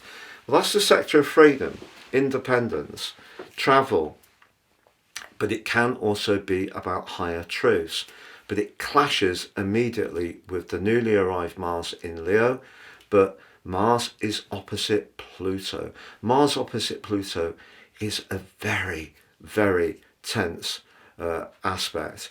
And the Sun in the 9th house brings up the truth-seeking part of your nature. So if there are some politics going on, but particularly at work, those can burst into the open in a major way. And although the new moon on the 27th can be fantastic for booking a vacation, a course of higher education, learning a foreign language, getting a job that sees you traveling more, or gets you out into the great outdoors in a much more rugged and physical way, all good. But it's just that that new moon is also afflicted by Mars. Mars and Saturn are the two malefics. They're both influential this month in different ways. Saturn on Venus in a potentially challenging way, Saturn on Uranus in a potentially constructive way. But Mars T-squaring the full moon at the heart of the month and the new moon at the end of the month is very much about, I feel, perhaps pushing you, who has got a great work ethic, a great understanding of the need to be committed, to be reliable, to be diligent, to fulfill your obligations in a very metronomic way. I feel if there's anything in the background that isn't working, isn't fair, or you're on the end of any kind of office politics, or a friend who takes you for granted around money and generosity on that full moon, Mars is going to be very triggering, particularly in the second half of this month. So I think a lot of the discourse on YouTube will be about Venus and Saturn, but I think there are a lot of other things here for you to work through, not least on the 30th, Venus returns to Aries. And also on the 26th, I should tell you, Mercury emerges from its post-retrograde shadow. So that 8th house energy, which can be about shared resources, but also intimacy, resolves itself well at the end of this month. So if a relationship does go through some tense moments, perhaps there are some frank discussions, perhaps you're needing to listen to how someone sees you and it doesn't really chime with how you see yourself, that can be painful. But if through it, the conversation, the dialogue, you get to a stronger, safer, more secure point, that's all good. But if there are those old grievances, or you're dealing with someone who tends to be very subterranean and deeply malevolent in their approach, Mars in the 12th house, the scepter of secret enemies, you need to keep your guard up towards the end of this month. Have a great April, Virgo. If you've yet to check out my new website, please join me at www.patrickarundell.com. Got loads of brilliant new content for you to enjoy. Welcome, Libra, to your in-depth monthly forecast for April 2025. It's a pleasure to work with you. If you'd like to work with me directly, please check out my testimonials below for my one-to-one consultations. You can also have a video reading with me too, please see below, or please take advantage of my unique special offer. My combination reports of your life roadmap and also your 12-month transits give you an opportunity to understand the patterns that are played out in your life so far, but also get a much more intimate understanding of them, but how you can work with these in terms of the upcoming months, the next year, in order to time your moves really succinctly, when to hold off and when to go for it. And there is 30% off. Please see the link below for more. The month begins with the sun in your sector of relating, but it's also where Chiron is, the so-called wounded healer. If something hasn't been working very well, it may come up around a relationship context this month, because first of all, from the 9th to the 16th, with the sun applying to Chiron. But also the solar eclipse, which occurred at the end of last month, was augmented by Neptune returning to Aries, your sector of relating, for the first time in 163 years. So relationships are going to be something that are to the fore, but I must stress there's lots of different types of relationships. And because your ruler Venus is in retrograde at the start of this month, along with Mercury, the planet of communication, the relationships you might be talking about initially this month could be those at work, or practical discussions, or even talking about who contributes what on the domestic scene in terms of the chores at home. The 6th house is where we're obligated. But stern, cool Saturn is going to impact on your ruler exactly in a conjunction on the 7th and the 25th, and more broadly for the whole of April. So as much as that solar eclipse Neptune the Sun and the Sun's glorious link to Chiron from the 9th to the 16th, but also a very uplifting energetic angle to Jupiter through the first 10 days, is all good news. It's the details that are going to be the key. And those details may be where there are some sticking points. Because you may believe that in the past, your generosity of spirit, your openness to achieve some kind of consensus, has in some ways not been honoured by another party. It may have been an old relationship, it could have been within the family, friendships, maybe professionally. So what you've learned from that is that you want to set your stance around how you connect to people in a more robust way. And at the start of this month, Mars, the planet of assertion, is in a very visible part of your chart, and it could bring out within you a much greater desire to really get what you need, to be more in touch with your goals and ambitions around relationships. So if the details aren't quite aligning, so for example at work, if there's someone who's rather overly picky or micromanages, critical, that could be quite a red flag to you, despite that solar eclipse energy, the Sun linking to Chiron. So as much as we can have the dialogue, the 7th house is great for listening, but it's also great for setting our stall out and setting our boundary, because in traditional astrology, it's open enemies. So that could be an area, particularly with Mercury going direct on the 7th, but returning to Aries on the 16th, coming out of shadow on the 26th, Venus going direct on the 13th, but returning to Aries by the end of the month. You could get to where you want to be by the end of the month, but I feel there's going to be the potential for some drama along the way, and Mars is going to be at the heart of the action. Because Libra, as much as having Venus and Mercury retrograde could see you thinking about or rediscussing something, looking for a new job, there may be some kind of back to the future element at the start of this month.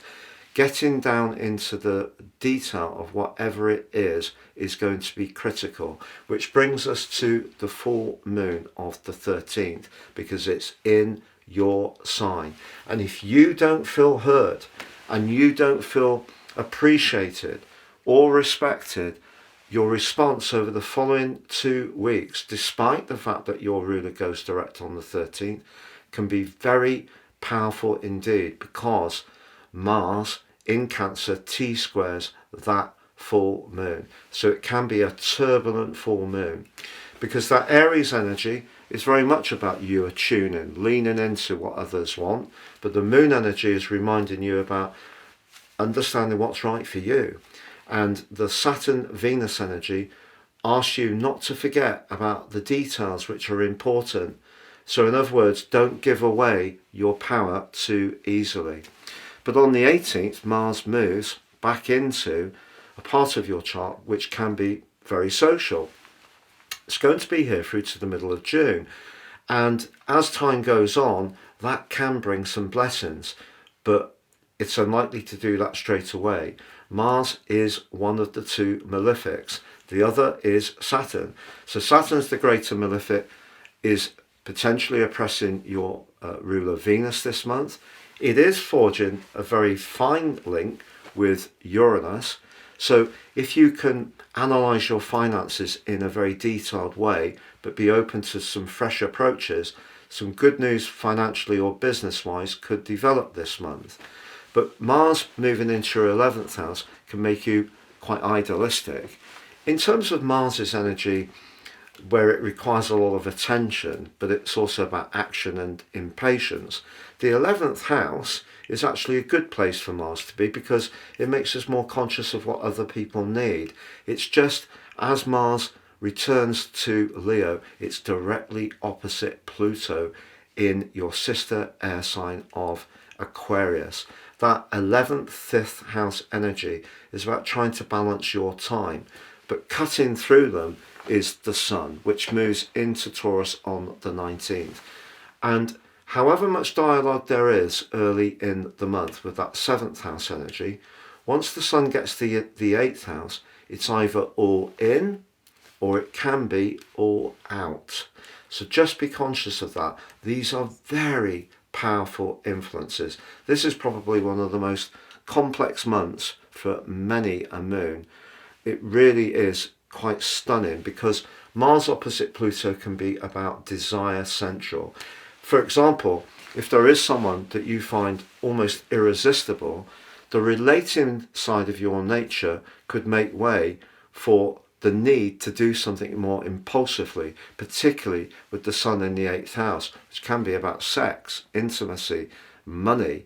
So the power that you're going to be generating, particularly as we go into the second half of this month, Mercury has returned to Aries, so that's helping the flow of communication going backwards and forwards.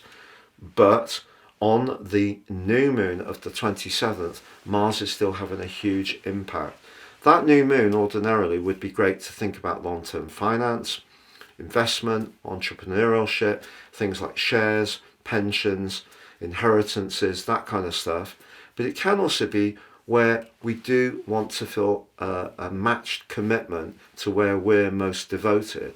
And if you feel that someone just isn't sharing or investing in a situation as you really want, you could break out and do what you feel you need to do for you, because Mars in the 11th house, and particularly in the proud sign of Leo, is really about going for the future that we really want. So you could find yourself very uncompromising by the end of this month, and yet on the 30th, Venus returns back to Aries. Something that has been discussed could reach some kind of closure point in a positive way. So some of these energies may play out in terms of your work because of the 6th house activity of the node, Saturn, Venus and Mercury. Could play out in terms of relationships at work, could play out in terms of personal relationship, what happens at home. It could play out in terms of how you marshal your resources. Just depends on your unique situation. There definitely are opportunities, Libra, and particularly over the next 6 months. What Neptune's saying to you is it's good to be idealistic, but it's not good to deceive ourselves of what's truly possible or what truly works for us. I think Neptune has had quite a draining impact on your health recently. I feel that the demands of other people and expectations has probably left you feeling quite leaden and exhausted. So setting your boundaries on that 7th house is a smart thing to do. It doesn't mean to say that you're going to be a people pleaser. It means that you're going to let people know what you're pleased to do, but what you're not inclined to do, but do it firmly. But because of the role of Mars, I think there are going to be some combustible moments this month, even though for you, you generally like to keep some equilibrium. And because Saturn is on your ruler for the whole of the month, there could be some very cool, even sour moments around certain exchanges, I feel. Have a great month, Libra. If you've yet to check out my new website at www.patrickarundell.com, it's got so many extra goodies now. Please come and join me and take advantage of all the new content. Welcome, Scorpio, to your in-depth monthly forecast for April 2025. It's a pleasure to work with you. If you'd like to work with me directly, please check out my testimonials below for my one-to-one consultations. You can also have a video reading with me too, please see below, or please take advantage of my unique special offer. My combination reports of your life roadmap and also your 12-month transits give you an opportunity to understand the patterns that are played out in your life so far, but also get a much more intimate understanding of them, but how you can work with these in terms of the upcoming months, the next year, in order to time your moves really succinctly, when to hold off and when to go for it. And there is 30% off. Please see the link below for more. Now, your traditional ruler Mars has been causing quite the stir. If you recall, the 4th of September, Mars moved into your sister water sign of Cancer. You may have gone through a period from then until around about the early part of November, when you felt restless and you wanted to break out from anything that was a little restrictive. But then Mars moved to the top of your horoscope, and through to the 6th of January in the sign of Leo, was making you much more conscious about your goals and ambitions. But of course it went retrograde on the 6th of December, and that only ended but in Cancer on the 24th of February. So you start this month with Mars back in that part of your chart that's to do with you wanting to break out. And yet the solar eclipse, which occurred at the end of last month, therefore the Sun, as you come into this new month, is very much about obligations, and those obligations can be about work. And the two strands are going to collide with the full moon, which occurs on the 13th in the sensitive for you 12th house, the sign of Libra, very much about balance. But for you, the 12th house can be what we're not so conscious of. And unfortunately, a 12th 6th house opposition can bring into the open some issues at work, or where people are not being particularly genuine or sincere. In other words, office politics, machinations. And because Mars is in a T-square with that full moon, that could be a quite tricky part of the month. But Mars then goes on to return to the sign of Leo on the 18th.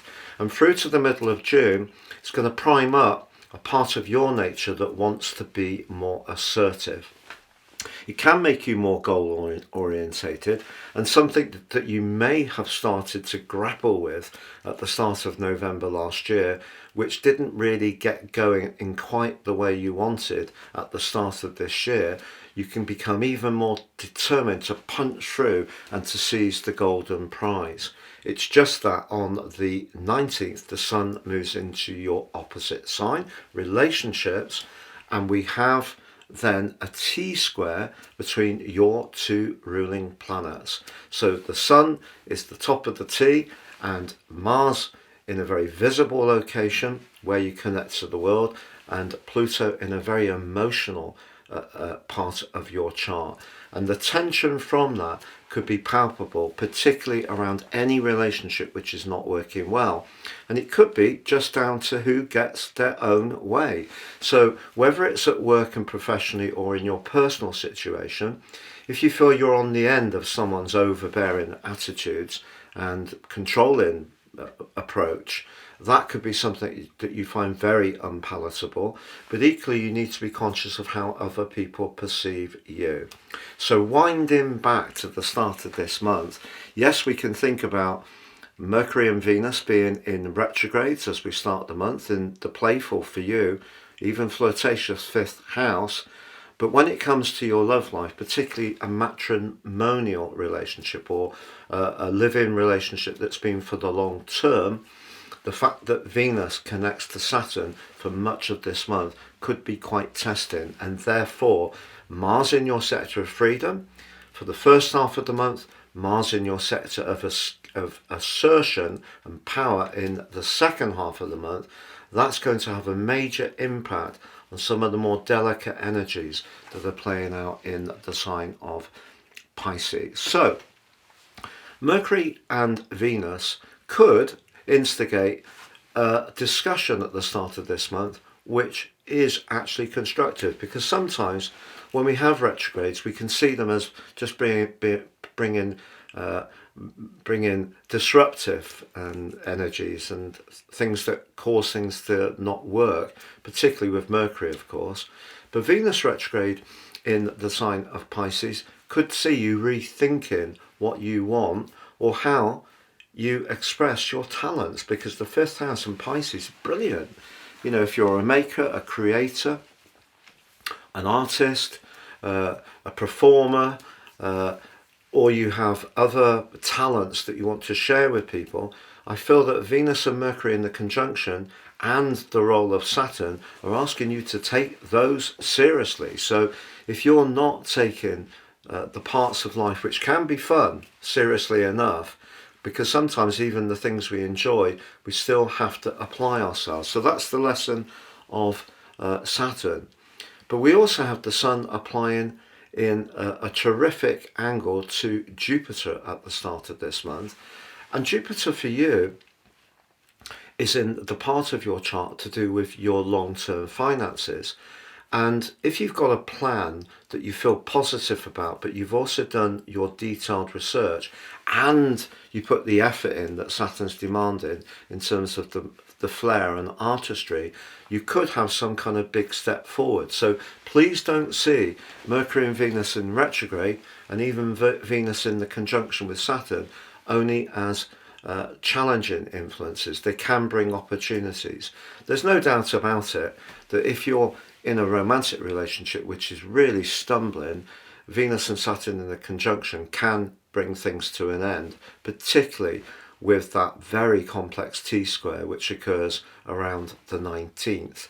And it is repeated on the new moon, which occurs on the 27th, which ordinarily would enable you to get back on the front foot for relationships, because the Sun moves into your sector of relationships on the 19th. But because of the politics that I feel is going to be there, Mars is also impacting on that new moon. So ambition is great, and assertion's great, confidence, the ability to raise your profile, to seize the moment, to take the lead is all possible in the second half of this month, but you need to work collegiately with people and need to stay sensitive. If you can do that, you can take some giant step forwards. In the earlier part of the month, I think it's more about your obligations. If you're feeling resentful, Mars is really priming up a desire to break free of where people put too much on your shoulders and don't appreciate enough of what you do. And the Pisces energy is just reminding you, despite the steely, cool and limiting energies of Saturn, that it is important to enjoy ourselves, but sometimes we have to work at that and also our talents too. If you'd like to understand the exact timings of all these aspects this month, please see underneath this video and you can download a factoid. Have a great month, Scorpio. If you've yet to join me at my new website, please do so at www.patrickarundell.com. Got loads of exciting new goodies to share with you. Thank you. Welcome, Sagittarius, to your in-depth monthly forecast for April 2025. It's a pleasure to work with you. If you'd like to work with me directly, please check out my testimonials below for my one-to-one consultations. You can also have a video reading with me too, please see below, or please take advantage of my unique special offer. My combination reports of your life roadmap and also your 12-month transits give you an opportunity to understand the patterns that are played out in your life so far, but also get a much more intimate understanding of them, but how you can work with these in terms of the upcoming months, the next year, in order to time your moves really succinctly, when to hold off and when to go for it. And there is 30% off. Please see the link below for more. We had a dash of excitement at the end of last month with that stunning solar eclipse, which for you is in the 5th house. That's where you can set your passions free over the next half year. But of course also Neptune, the planet of inspiration and imagination, moved into Aries too. So you're set fair as you come into this new month, not least because Jupiter, your ruler in your sector of relationships, forges a stunning alliance to the Sun through the first 10 days of the month broadly. Jupiter is about positivity, it's the greater benefit. The Sun in the sign of Aries is very much about Go in for what feels right for you, what inspires you. And of course, the sun's exalted in Aries. So the combination between Jupiter and the sun in a sextile is one of astrology's most enabling links. Now, the fifth house can be about your social situation. The seventh house about relationships. The two can work so well together, particularly with the urgency that that solar eclipse creates. What's not to like? Well, I think it's partially down to Saturn this month, but also to Mars as well. Ironically, the two malefics, Saturn the greater, Mars the lesser. In the case of Saturn, for the last couple of years, it has brought potentially some rather challenging moments around home, family, emotion.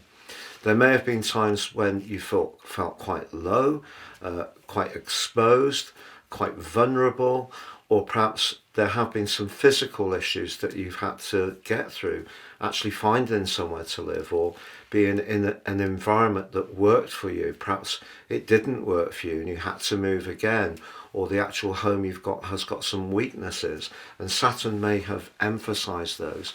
But at the start of this month, Mercury and Venus, very much about the conversation and how we relate, are in the sign of Pisces, which is where the strict Saturn has been for 2 years. And despite the warmth at the top end of this month for you, Sagittarius, you are going to need to be mindful of how things feel and how things are in terms of security because of the role of Saturn. Because on the 7th and the 25th, Saturn brings a cold chill to Venus. Now, Venus does go direct at the heart of the month on the 13th, Mercury too on the 7th, and they're actually collaborating well at the start of this month. So if you wanted to start a business from home, Saturn can be very much about structuring things.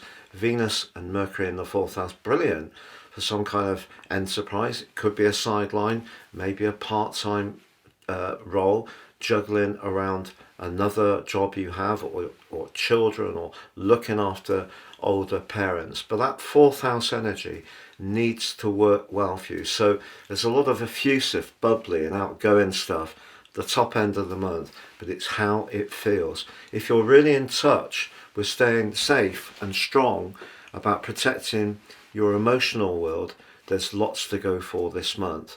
But if you let your guard down a bit too soon, it's not necessarily going to be for the best. And one of the examples of that is the Sun's combination with Chiron through the 9th to the 16th really is encouraging you to showcase talent, flair, imagination, artistry, but also perhaps to have some fun socially. But Chiron can be where we can light up other people's existences, but where we feel we're not getting much back. So if you don't have a romantic relationship in your life at the moment, and you really would like to have one, and I know from people's comments, not everybody wants a relationship, but if that's something you are aspiring to and it's not there for you, the Sun-Chiron conjunction and Venus and Saturn combining can make you very conscious of what you're not getting. And that's not necessarily very easy. I just want to tell you, however, that the full moon, which occurs, is in the sign of relating on the 13th, on the day that Venus goes direct, the 13th. But that full moon in Libra goes across the heavens to confront the sun in your 5th house. So as much as we can connect with people, socialize, the role of Mars is mightily important, because I think, particularly if you would like to have a relationship, the fact that Mars comes in to connect with that full moon in a T-square could see you over the following 2 weeks kind of tempted towards someone who's got a very powerful, alluring energy, someone you may find utterly magnetic to be around. But what that conversation between Venus and Saturn is asking you to do is don't yield to a situation which won't be good for you just because it might give you some kind of dramatic connection, a fleeting fling, some kind of spark which is exhilarating but could ultimately leave you feeling bereft. Now it just depends. If you're feeling very safe and secure and that's not really a consideration for you, you may want to use the power of Mars being in the 8th house, which can be very hot and that's a steamy influence, to do something more dramatic. But also Mars in the 8th house can be about long-term financial planning, and the solar eclipse, the sun linking to your ruler Jupiter, the planet of fortune, can also see you perhaps in a more enterprising frame of mind and perhaps even a more speculative one. And the 5th 8th house square, as does happen, well, 5th 11 8 that occurs on that full moon, could see you go for something in terms of an idea and really put the whole of your energy and passion into it. But Mars in the 8th house can be very impulsive and we can get caught up, spellbound almost, by our desires. So just be mindful of that. But on the 16th, a really important moment because Mercury returns to Aries. It inverted back into the sign of Pisces at the end of March, but Mercury really doesn't like being in Pisces. It's detrimented there, and the wateriness of Pisces dissolves the clarity and communicational qualities that Mercury possesses. So going back into the sign of Aries brings more thrust, it brings fire to the equation, so that's good.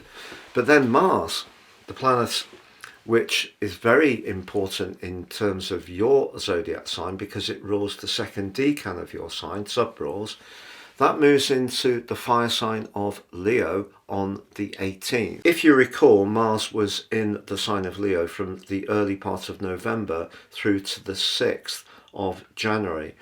Because of the retrograde, it inverted to Cancer, but now Mars is going to be in your 9th house through to the middle of June. If you have been thinking that you'd like to go on some kind of big journey, maybe go to a festival, maybe travel longer and further afield, maybe do the trip of the lifetime, or maybe break out of something that has been very limiting for you, you reach a crunch point because freedom and independence are such important parts of your makeup, because on the 19th of this month we have the sun moving into your sector of practicalities. Now, in a very positive sense, if you have been very productive in terms of generating ideas with the sun and the solar eclipse in Aries, now the sun moving into Taurus asks you to make them come to life in a more practical way, so form and function. It's just that with Mars having moved into your 9th house, it goes opposite Pluto in your 3rd house. So your axis of communication and philosophies is challenged by the sun in its sector of precision and practicalities. So if you're in a job which really chokes off your creativity and your passion, it's really going to be very difficult to keep going with it. In fact, in the second half of this month could be quite turbulent if you feel that people are expecting too much of you and not giving you enough time and space to be the free spirit, the archer that you are, the center that needs to roam freely, and that's what brings oxygen into your lungs and really brings delight to you. Now, you do have the opportunity for wonderful delight with Mercury emerging from shadow on the 26th and Venus moving back to Aries on the 30th and moving into a shimmering alliance with Neptune, and that could bring something quite delightful to bear in a romantic context or socially. But I think in the second half of this month, if you do feel that life is all work and no play, you're going to show a much more militant side of your nature. But in the first half of the month, I think a much more impulsive side of your nature can come out in terms of long-term financial planning or sex, in a word. So be mindful all this month, Sagittarius, of the role of Saturn on Venus, because that's asking you to stay safe with whatever these vibrant, enriching, bold energies in terms of the inner planets are going to create, Saturn can be quite steely and quite hostile. So just be aware of if you are doing something that is a bit more enterprising or a bit more go-getting, living in the moment, just factor into your thinking what the potential downside could be. If you'd like to understand the exact timings of all these aspects this month, please see underneath this video and you can download a factoid. It's been a pleasure being with you. Thank you so much for joining me. If you've yet to visit my new website, please join me at www.patrickarundell.com. We've got lots of lovely new goodies and information and features to share with you. Welcome Capricorn to your in-depth monthly forecast for April 2025. It's a pleasure to work with you. If you'd like to work with me directly, please check out my testimonials below for my one-to-one consultations. You can also have a video reading with me too, please see below, or please take advantage of my unique special offer.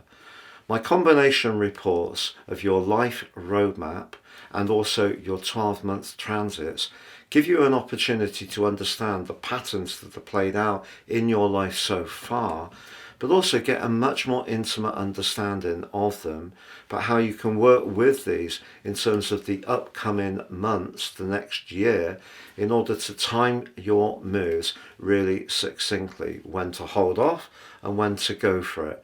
And there is 30% off. Please see the link below for more. The month begins with the energy coming from the Sun in Aries, but also the solar eclipse at the end of last month, and Chiron in the 4th house of your chart is all about how you feel about things, but it can be about where you live, who you live with and how, and also the environment that you want to find yourself in through the first half of this month. So that feeling energy. But you also have a combination of Venus and Mercury in your 3rd house, and they're both retrograde to begin with. What's the implications of that? Well, I feel that Mercury is how we think, can be how we express ourselves. Venus is the tonal side of expression, and of course it's about relating, but both can be about business and money. And because they're in your 3rd house at the start of this month, the 3rd house can be anything to do with the digital world, anything to do with websites, selling on or buying online, but it can also be in a more traditional way, your immediate everyday relationships and environment. So can be connections to neighbours, your locality, siblings, but it also can be your beliefs and ideas. Now, the fact that they're retrograde doesn't mean to say that you will inevitably have some bugs or glitches to deal with. It's possible. What's perhaps more relevant, I feel, is the role of your ruler Saturn, which can be quite a cold fish. And in the sign of Pisces, we have a fishy amount of activity, not least with the North Node. So, seriously, on the 7th and the 25th, Saturn applies an exact conjunction to Venus.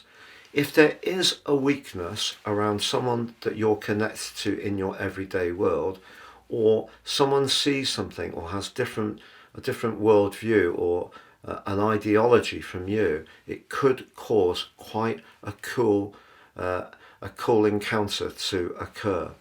But also you may find yourself checking how you think about things, revisiting some of your ideas. But the 3rd house can be about short journeys. So this is not a month to be too quick to jump into your vehicle and just zip round to somewhere. Every single journey, do consider buckling up and really focusing, even if it's just local. Think very carefully before you head out. If you're going on a bike, just be conscious of the conditions, whether it's a motorcycle or a push bike. Think about the helmet too. I know in some localities it's a legal requirement, but in others it might not be. But Saturn can bring some kind of impact or limitation to your ability to move around or to express yourself freely.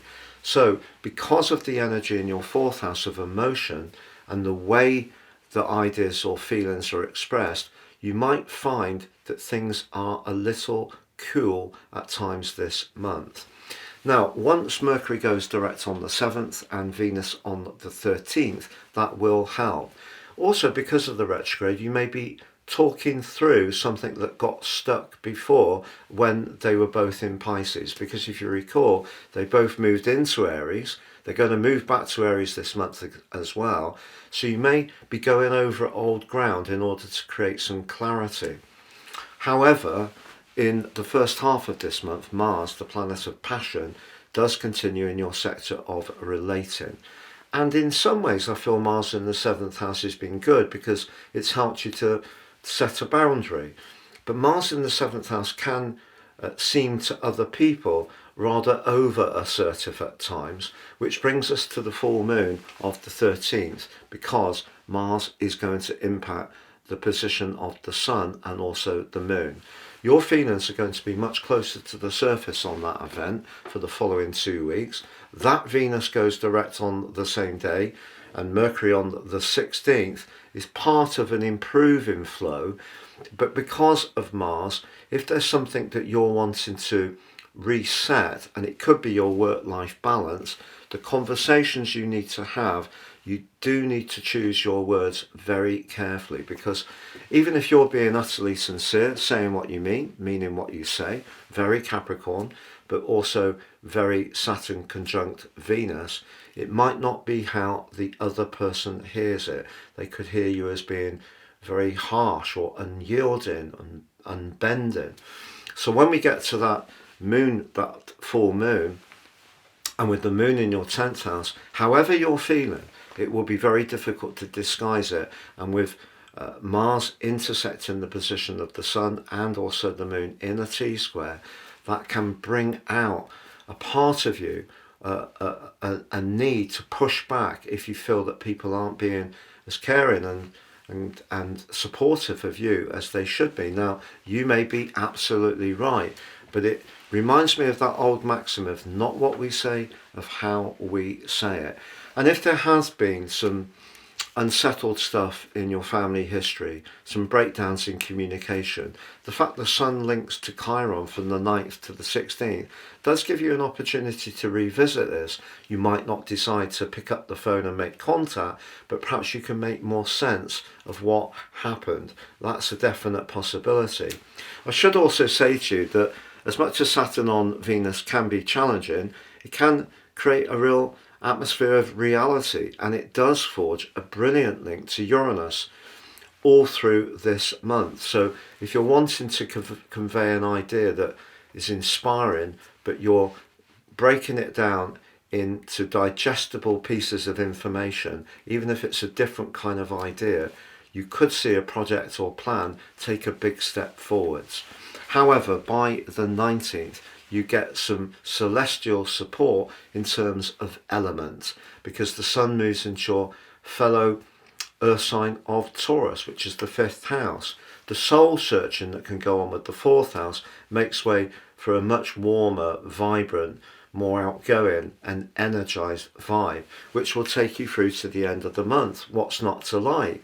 Well, it's just the day before, on the 18th, Mars switches out of your 7th house of relating and boundaries and open enemies, to be honest, and moves into the 8th house of innate desire.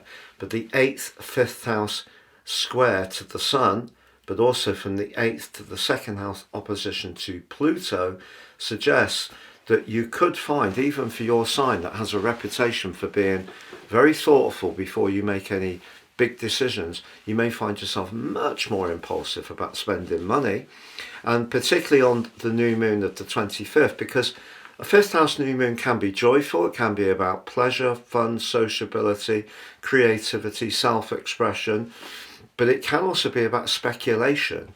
And because Mars can be about desire, especially in the 8th house, it brings out its more scorpionic, instant gratification energy, and Pluto in the 2nd house is pushing you to build up a new foundation for your everyday finances. Your desire to improve your financial lot could see you do something in a very bold and somewhat uncharacteristic way by having some kind of punt or being drawn to someone in a romantic context where it may be a person who makes your pulse race, but would you actually be able to have close dialogue? Those are the questions you need to stay mindful of. So the inner part of your communications are very, very important this month. But the emotional dimension is definitely enriched by the solar eclipse, Neptune having moved into that area as well. So sensitivity is going to be important, but if you're talking about something, just be aware that someone may perceive how you explain things or how you come across as very unbending and very fixed, even though the event occurs in the mutable Pisces, and that could create a stumbling block, particularly with Mars through to the middle of the month in your sector of relating. But later in the month, you have a chance to be more gregarious, but it's how you go about it that's going to be really important. If you'd like to understand the exact timings of all these aspects this month, please see underneath this video and you can download a factoid. Have a great April, Capricorn. If you've yet to join me at my new website, please do so at www.patrickarundell.com. Got lots of new goodies and features to share with you. Welcome, Aquarius, to your in-depth monthly forecast for April 2025. It's a pleasure to work with you. If you'd like to work with me directly, please check out my testimonials below for my one-to-one consultations. You can also have a video reading with me too, please see below, or please take advantage of my unique special offer. My combination reports of your life roadmap and also your 12-month transits give you an opportunity to understand the patterns that are played out in your life so far, but also get a much more intimate understanding of them, but how you can work with these in terms of the upcoming months, the next year, in order to time your moves really succinctly, when to hold off and when to go for it. And there is 30% off. Please see the link below for more. It's a super exciting start for the month for Aquarius. The solar eclipse at the end of last month is in the part of your chart to do with quick communication. And because you are a communicator, that fits with you perfectly. It's also fiery in Aries. And Neptune, the planet of inspiration, moved into Aries for the first time in 163 years at the end of last month.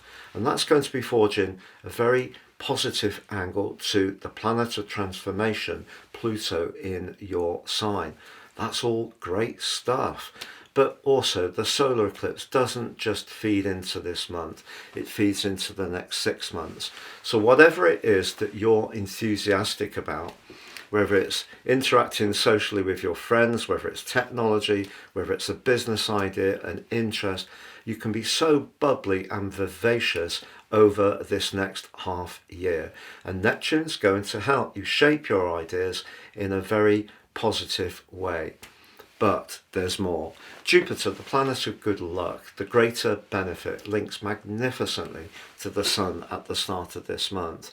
So despite the fact that Venus, the planet of money and relating, and Mercury, the planet of talk and thought, are in retrograde in your second house, the sector of self-worth, values and everyday money, right at the start of this month, there are some dazzling possibilities shaping up. But it may require a degree of patience to really see things come to fruition. So some very important discussions can occur at the start of this month. The angle between the Sun and Jupiter is one of astrology's most upbeat ones, a sextile, very enabling. Jupiter for you in house 5 can be great for your social life, great for being more speculative, but it also can be where we encounter joy, and it also can be where you can showcase your individual talent in the most magnificent and self-confident of ways. So a lot to support you there, but we can't deny that Mercury and Venus in retrograde could see you rethinking certain parts of your everyday financial situation. Now, for some people, that could be cutting back in some ways, being a little bit more thrifty and economical, but it can also create, because Mercury is the planet of commerce, opportunities, Venus the planet of money, to go again on a situation, but resetting, because retrogrades can cause glitches, but also opportunities to find new perspectives, new approaches. So see that.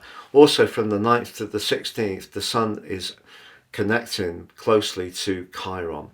If you have felt that your words and your ideas have not always been received as well as they could have been, you may be surprised by how much more you can magnify your message with the help of the Sun's conjunction to Chiron. When the Sun and Chiron are together, it gives people a much greater desire to achieve some kind of recognition. So whatever it is that's important to you, that can be a key strand too. But we can't deny that your ruling planet, your traditional ruling planet of Saturn, is going to be an inherent part of the journey of this month. Now, you may know that Saturn is going to be in an exact conjunction with Venus on the 7th and the 25th.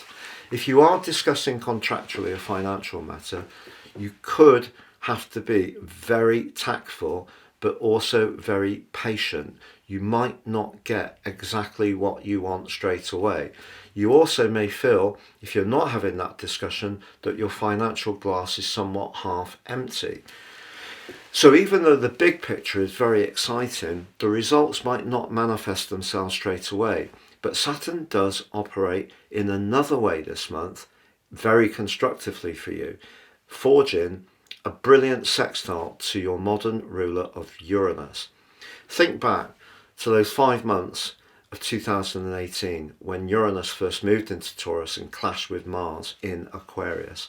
It was a really tough time for those Aquarius people born early in the period of Aquarius. But then from March 2019, Uranus started to make its way through the 4th house for all Aquarians, and it has continued to do so since then. So for most Aquarians, there's been some kind of change around home or the physical space. You may have done some imaginative improvements. You may have started to work from home. You may have worked from home, gone back to the office.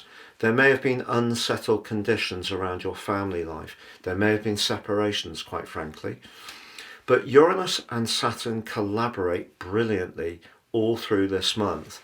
And that part of you that has a unique gift to appreciate the best of the past, but also to understand the direction of travel of the future and to find ways to make them work together, is really going to be highlighted. It's just because Saturn applies the handbrake to Venus in such a direct way through the spine of this month. If finance or income have been limited, it might not seem that things are turning round quite as quickly as you would like. But just be aware that Venus, the planet of money, will go direct on the 13th. Mercury is going to go direct on the 7th. So the conversations you're having can start to render outcomes. Now, there is a full moon in your sister air sign of Libra of the 13th. For you, that means that your desire to travel, move around, express ideas freely is going to be enhanced. But because Mars, in the part of your chart to do with physical vitality and commitments to others, could mean that if you do feel crowded in a little bit with obligations, that's a full moon that can push you to break out, disrupt what's not working for you, even if it does cause a little bit of upset, to be honest. And on the 18th, Mars moves into your opposite sign. If you go back to the early part of November and through till the 6th of January, Mars was in your 7th house. It may have been a time when you had some important connections, maybe romantically. You may have had a fallout with someone. Mars in the 7th house can make us much more assertive, particularly with the retrograde from the 6th of December. There may have been crossed wires or some kind of misunderstanding. But Mars is back in your 7th house through to the middle of June. Now, if you'd like to bring a notable relationship into your world, that's going to give you a big spark to do so from now until then. But immediately, because on the 19th, the Sun moves into Taurus, your fourth house, where the disruptive Uranus has been, and Mars in Leo goes opposite Pluto in your sign. If there is any politics around a home or family relationship, they really could show up in the second half of this month, particularly through the new moon. For example, perhaps in a family situation, one of you wants to move, one of you wants to improve, one of you doesn't want to move, doesn't necessarily want to improve, but may be unsettled, but circumstances don't allow for a move, perhaps financially, perhaps because of the needs of other family members. And there could be something that builds a head of steam up, and it's going to be important to have a maximum amount of patience at that point in the month, because you may feel that someone is getting at you in terms of your vulnerabilities or sensitivities, and they might be. And because Saturn's applying to Venus, what's being offered to you may not seem very suitable.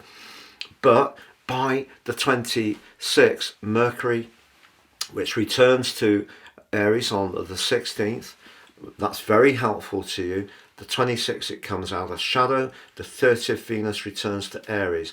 So even though there is going to be some intense discussions over ownership, over values, all through this month, by the end of the month, I think a much more equitable solution can be found. But don't underestimate just how much you can inspire other people with your ideas, your mode of communication. You really can have a gift for that, which is going to be emphasized hugely pretty well through the rest of this year. If you'd like to understand the exact timings of all these aspects this month, please see underneath this video and you can download a factoid. It's been a pleasure being with you, Aquarius. If you've yet to visit me at my new website, please join me at www.patrickarundell.com. Got loads of goodies to share with you and lots of new exciting features. Welcome, Pisces, to your in-depth monthly forecast for April 2025.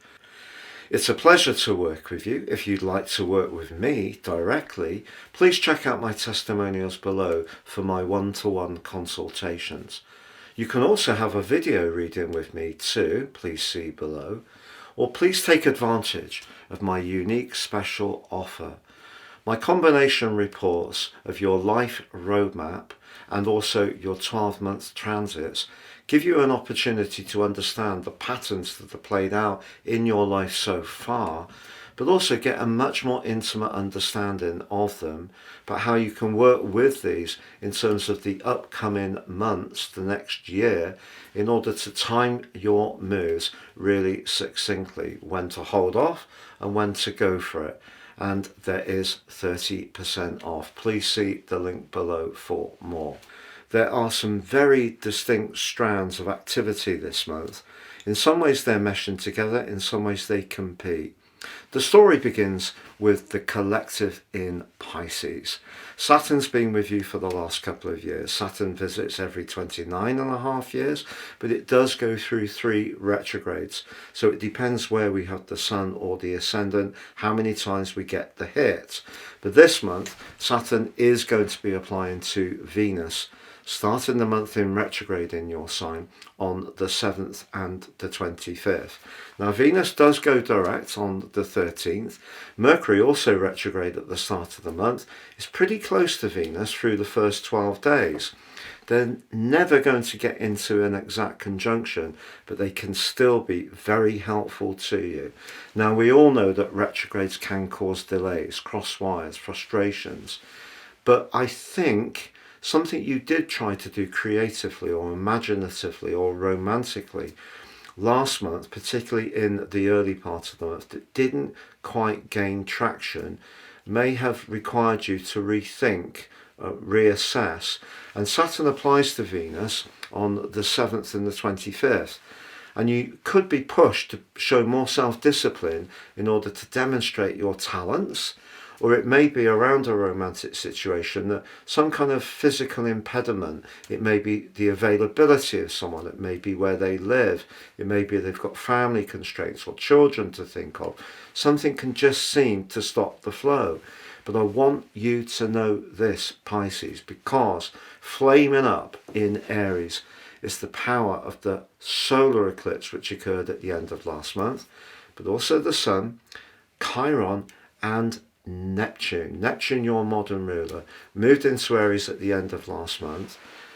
The talents that Pisces people have can be vast, but what you get an opportunity to do with Neptune through to the 10th of December is to manifest your individual flair, but see an outcome, and that outcome can start to develop over the next 6 months, because that's the period of impact of the solar eclipse. But it's just in the early part of this month, it may feel that you're a bit penned in, that things aren't going quite as quickly as you would like. But just know your traditional ruler of Jupiter actually forges an awesome link with the Sun from the 3rd through to the 10th. It's one of astrology's luckiest influences. If you are looking to sell or market a property or rent one, that can be very helpful to you. Jupiter can be about contracts, but the 4th house, where he is, about where we live or about our feelings and emotions. But the 2nd house of the Sun can be about our possessions. If you've got possessions you don't really need, why not think about what you can declutter and sell off? That can create a surplus which can be helpful to you. Also, Mercury goes direct on the 7th. The handbrake comes off in terms of your thinking, but in terms of your self-expression, or really feeling that you're getting the recognition you deserve, it may still feel very stilted because of Saturn's imposition on Venus, unfortunately. But just know, from the 9th to the 16th, the Sun aligns with Chiron. Chiron's a very complex influence. In the sign of Aries, it's about our identity, and that's interesting because having Saturn, the North Node, Venus and Mercury all in your sign at the start of this month, very much about identity. But you can start to value yourself with Chiron's help, because Chiron's asking you, make a list of all the qualities and attributes you've got. Don't get too bogged down in what's not quite working straight away at the start of this month. Also be aware of the role of Mars. Mars is the planet of passion, the planet of assertion and drive, but it's in a very glam part of your chart through the first 18 days of this month. Now, it is going to run into some heavy celestial traffic by the time of the full moon on the 13th, but just know that if you do need to dazzle people with your personality, your charm, and the power of your charisma, Mars will help you. So even if you don't feel you're getting everything that you deserve, or the recognition financially that's important to you, and that can come up to the boil on the back of that full moon, because the full moon's in the sign of fairness, balance, Libra, but it's in the part of your chart to do with your long-term finances, but also shared resources, where you're most invested. The 2nd house of position of the Sun is more about everyday money, but Mars is in a T-square with that full moon. And Mars can be in the 5th house, very much to do with speculation. So there could be part of you, if things do feel stilted and stuck, that pushes you to do something much more spontaneously and off the cuff. And it could be something that could come off for some Piscean people, but the impulsiveness might also see you splash out on something that doesn't work. You could also be very generous towards someone you're attracted to. And remember, Saturn on Venus, it can be quite challenging around relationships, just being really truthful, any kind of relationship. So if there is someone you like, part of the theme of this month is knowing that whatever is truly right for us will eventually unfold. And if we try to push it through a sense that things aren't going as fast as we'd all like, that could be counterproductive. That said, on the 13th, Venus does go direct. So that's helpful, particularly if you are someone who is a maker, a creator, a visualizer, an artist. You know, these talents are something that you have a particular quality around, and Neptune in your second house could help you to monetize in a way which has proved elusive in the past. But remember, Neptune can also be a shimmering, shape-shifting type of energy. And sometimes when we feel we've got our hand on the prize with Neptune, we can put our hand to the prize and that prize turns out to be completely translucent and not actually tangible. So just bear that in mind. But on the 18th, Mars switches back into Leo, which it left on the 6th of January in its retrograde. That retrograde continued through to the 24th of February. During that period, certainly creatively, manifesting your brilliance, but also romantically, that may have created some frustration too, perhaps some disappointment. But Mars now moves back into the part of your chart to do with physical energy. And because Saturn, if it has hit on some personal points in your natal chart since he arrived on the 7th of March 23, you may not have had an awful lot of vitality. So Mars moving there is something to celebrate, yeah? Well, maybe. Because on the other side of the heavens is the deep, tiny, but hugely influential Pluto. So we have an opposition. And particularly professionally, if there is any office politics, it could be very tricky over the following 2 weeks. And the reason for this is because the Sun moves on the 19th into the sign of Taurus, which is where Uranus is. And Uranus has been giving you a lot of brilliant ideas in recent years, but perhaps also seeing you feel a little stressed at times. Now, I must tell you that Saturn in your sign, for all its bad publicity, forges an amazing link with Uranus for the whole of this month. But they represent very different energies. Saturn is about conservatism, if you like, and Uranus is about radicalism. But when they're well aligned, what we can do when Saturn's in our own sign is take, through hard work and application and perspiration, Saturn in house 1, an idea and output it in a fresh and innovative way with the help of Uranus. So that's very helpful to you. But I feel that Mars moving into house 6 is very much about where your physical vitality will improve, and it will offset some of that limitation that Saturn has imposed over the last 2 years. But then there is a T-square that manifests itself from the 20th, to be precise, between Mars in 6, Pluto in 12, and the Sun in 3. The Sun in 3 is how you think, everyday communications, and it can be things like text messages and emails. But Mars in 6 squaring with the Sun could see you try to rush something. It also could see you promising to do something for somebody that almost as soon as the words come out of your mouth, you could be regretting it. So just be aware that that's a very complex but potentially forceful set of influences.